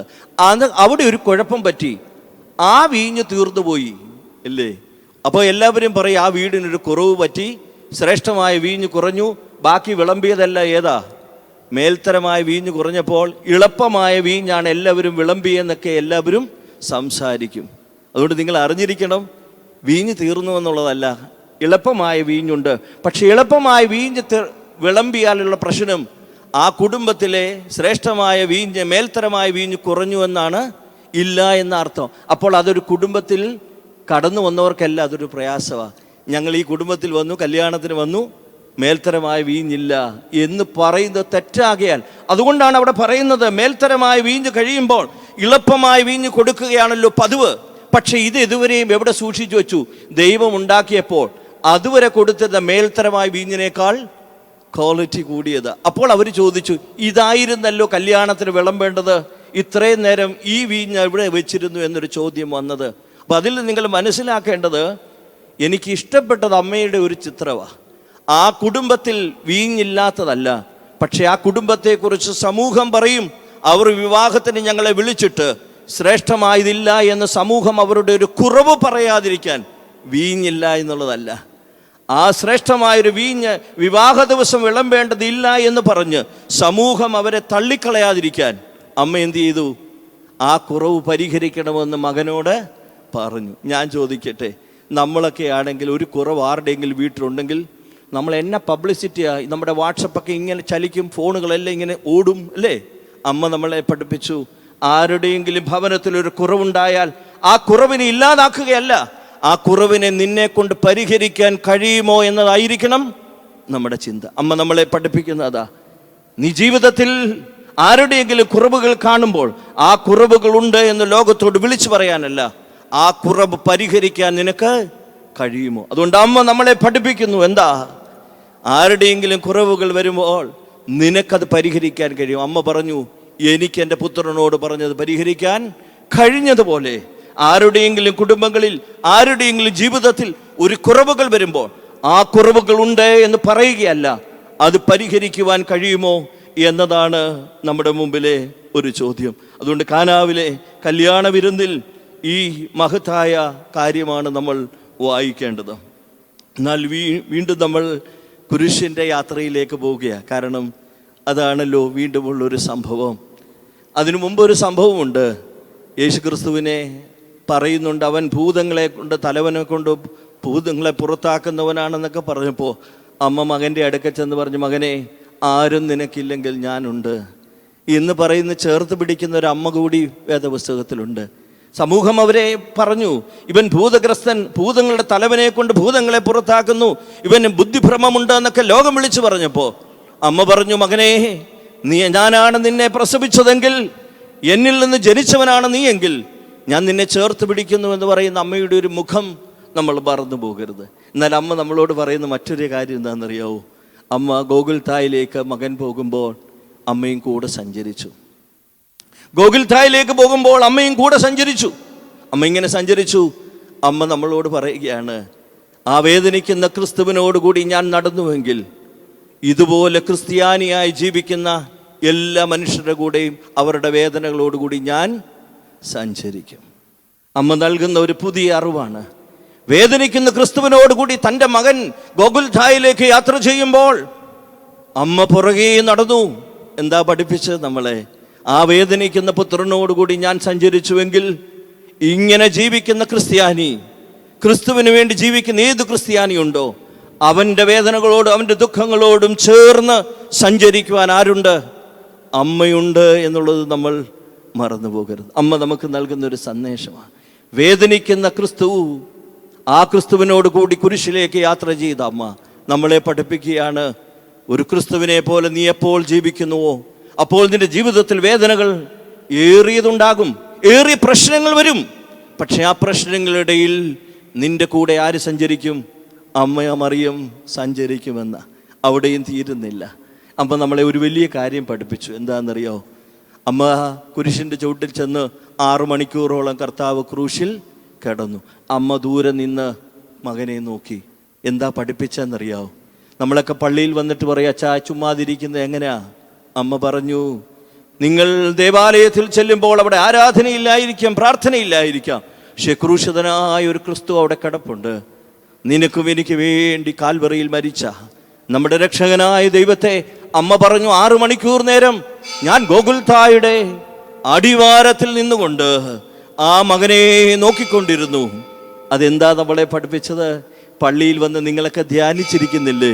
അപ്പോൾ ഓർക്കണം, അമ്മ പഠിപ്പിച്ചു, ഞാൻ ക്രൂശിതനായ എൻ്റെ പുത്രനെ കാൽവറിയിൽ കണ്ടുകൊണ്ട് ധ്യാനപൂർവം ഇരുന്നത് പോലെ നിങ്ങളും ദേവാലയത്തിൽ വരുമ്പോൾ എന്ത് ചെയ്യണം? ഇങ്ങനെ ഇരിക്കണം. പ്രാർത്ഥിക്കുന്നത് എന്താ? നിങ്ങൾ ചോദിക്കും, ആരാധനയില്ല, മറ്റില്ല, പല കാര്യങ്ങൾ നിങ്ങൾക്ക് പറയാൻ കഴിഞ്ഞേക്കാം. പക്ഷെ അമ്മ പറഞ്ഞു, നിങ്ങൾ പ്രാർത്ഥിക്കേണ്ടത് എങ്ങനെയാണെന്ന് അമ്മ നമ്മുടെ മുമ്പാകെ പറഞ്ഞു തരിക. അതുകൊണ്ട് അമ്മ ഒരു ക്രിസ്ത്യാനിയുടെ ജീവിതത്തിൽ എങ്ങനെയാണ് ദേവാലയ സന്നദ്ധിയിൽ ആരാധന കഴിക്കേണ്ടതെന്ന് പറയുക. അവസാനമായി ഒരു ചിന്ത കൂടി പറഞ്ഞ് ഞാൻ നിർത്തുകയാണ്. അത് മറ്റൊന്നുമല്ല, ഒരിക്കൽ ഈ മകൻ ഇങ്ങനെ നന്മകളൊക്കെ ചെയ്തുകൊണ്ട് യാത്ര ചെയ്യുകയാണ്. യാത്ര ചെയ്യുന്ന സന്ദർഭത്തിൽ ഒരു സ്ത്രീ പുരുഷാരത്തിൽ നിന്ന് വിളിച്ചു പറഞ്ഞു, നിന്നെ ചുമന്ന ഉദരവും നിനക്ക് പാല് തന്ന മുലകളും ഭാഗ്യമുള്ളത്. യേശുക്രിസ്തുവിനെ കുറിച്ചല്ല പറഞ്ഞത്. നിന്നെ ചുമന്ന ഉദരവും നിനക്ക് പാല് തന്ന മുലകളും ഭാഗ്യമുള്ളത് എന്ന് പറയണമെങ്കിൽ എന്താ അർത്ഥം? ആ മകൻ്റെ ജീവിതത്തിൽ നോക്കിയിട്ട് പറയാൻ, ഞാൻ ഏറിയ കാലമായി എൻ്റെ മക്കളെ വളർത്തി, പക്ഷേ നിന്നെ പോലൊരു മകനെ എന്നിൽ നിന്ന് കാണാൻ കഴിഞ്ഞില്ല എന്ന് പറയുന്ന ഒരു അമ്മയുടെ വിലാപമാണത്. നിന്നെ വളർത്തിയ അമ്മ എങ്ങനത്തേതാണ്? ഞാൻ അമ്മയെ കാണുമ്പോൾ ആരാധിക്കുന്നു എന്ന് പറയുന്ന ഒരു സ്ത്രീയുടെ ശബ്ദമാണത്.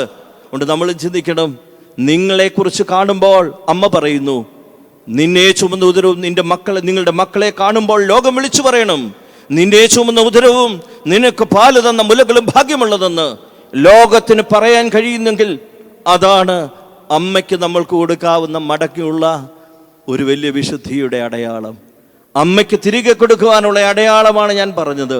നിങ്ങൾ വളർത്തുന്ന നിങ്ങളുടെ ഭർത്താക്കന്മാർ, നിങ്ങളുടെ മക്കൾ, ഇവരെയൊക്കെ നന്നായി വളർത്തുക. അമ്മ പറഞ്ഞു, എന്നെക്കുറിച്ച് എൻ്റെ മകനെ കണ്ടപ്പോൾ ലോകം പറഞ്ഞു, നിന്റെ ചുമന്ന ഉദരവും നിനക്ക് പാല് തന്ന മുലകളും ഭാഗ്യമുള്ളതെന്ന് പറയുന്നെങ്കിൽ നമുക്കൊന്ന് ചിന്തിക്കാം. അമ്മയുടെ വിശുദ്ധിയുടെ ഒരു ചെറിയ യാത്രയാണ് ഞാൻ നടത്തിയത്.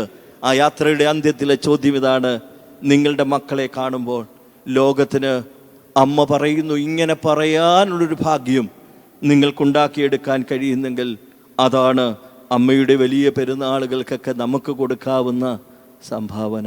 ഉണ്ട്. അമ്മയുടെ പെരുന്നാൾ എന്ന് പറഞ്ഞാൽ അമ്മയുടെ ജീവിതത്തിൻ്റെ ഒരു യാത്രയാണ് ഞാൻ നടത്തിയത്. അമ്മയുടെ ജീവിതത്തിൽ ഞാൻ ആദ്യം പറഞ്ഞ വാക്ക് മറക്കരുത്, നിങ്ങൾക്കെല്ലാം തന്നിരിക്കുന്നത് തന്നെയാണ് അമ്മയും. അമ്മയും നമ്മളെപ്പോലെ പ്രാർത്ഥിച്ചു, അമ്മയും നമ്മളെപ്പോലെ ഉപവസിച്ചു. പക്ഷേ ഞാൻ പറഞ്ഞു, ആ ചൂണ്ടലിൽ കിട്ടിയ മീൻ കൊണ്ട് ജീവിക്കാൻ കഴിയും. അതിലെ എസ്തീറായുടെ നാണയം മതി എനിക്ക് നിനക്കുമെന്ന് പത്രോസിനോട് പറഞ്ഞതുപോലെ അമ്മയുടെ ജീവിതത്തിൽ ചെറിയ ചെറിയ കഴിവുകൾ ഉണ്ടായിരുന്നില്ലേ? പ്രാർത്ഥിക്കുന്ന കഴിവ്, അതതിൻ്റെ പൂർണ്ണതയിൽ അമ്മ ചെയ്തു. ഉപവാസം അതിൻ്റെ പൂർണ്ണതയിൽ ചെയ്തു. ആരുടെയെങ്കിലും അറിയപ്പെടാതെ എലിസബത്തിനെ ശുശ്രൂഷിച്ചു, ആരും അറിയാതെ പോന്നു. ഇങ്ങനെ അമ്മയുടെ അടുക്കൽ കൊടുത്ത ചെറിയ ചെറിയ കഴിവുകൾ അതിൻ്റെ ഉദാത്തതയിൽ ഏറ്റവും ഉന്നതിയിൽ അമ്മയത് പൂർത്തീകരിച്ചു. അതുകൊണ്ട് നിങ്ങളോടും ഒരു ചോദ്യമാണ് ഞാൻ ആദ്യം വെച്ചത്. നിങ്ങൾക്കും എനിക്കും ചെറിയ ചെറിയ ആനന്ദങ്ങൾ ദൈവം തന്നിട്ടുണ്ട്. നിങ്ങൾ പ്രാർത്ഥിക്കുമ്പോൾ നിങ്ങൾക്ക് സന്തോഷിക്കാൻ കഴിയുമോ? ഉപവസിക്കുമ്പോൾ നിങ്ങൾക്ക് സന്തോഷിക്കാൻ കഴിയുമോ? നിങ്ങൾ ദേവാലയത്തിൽ പോകുമ്പോൾ നിങ്ങൾക്ക് ആനന്ദിക്കാൻ കഴിയുമോ? ഏതെങ്കിലും സാമൂഹിക പ്രതിബദ്ധതയുള്ള കാര്യങ്ങൾ ചെയ്യുമ്പോൾ അത് കൊടുത്തു എന്ന് പറയുന്നത് ദുഃഖിക്കുകയല്ല, അതിൽ ആനന്ദിക്കാൻ കഴിയുന്നെങ്കിൽ അതാണ് അമ്മ പറഞ്ഞത്, എൻ്റെ ജീവിതത്തിൻ്റെ ശ്രേഷ്ഠത വേറെ ഒന്നുമല്ല. അമ്മയുടെ ജീവിതവും നമ്മുടെ ജീവിതവും ഒക്കെ ഒന്നാ. പക്ഷേ നമുക്ക് അമ്മയെപ്പോലെ സാഹചര്യങ്ങളെ കാണാനുള്ള കഴിവ് ലഭിക്കുന്നില്ല. അതുകൊണ്ട് ദൈവം നമ്മളെ ശക്തീകരിക്കട്ടെ. അമ്മയുടെ ശ്രേഷ്ഠ ദിനങ്ങൾ നമ്മുടെ വിശുദ്ധീകരണത്തിനാകട്ടെ. ദൈവത്തിൻ്റെ പരിശുദ്ധാത്മാവ് നമ്മെ സഹായിക്കട്ടെ.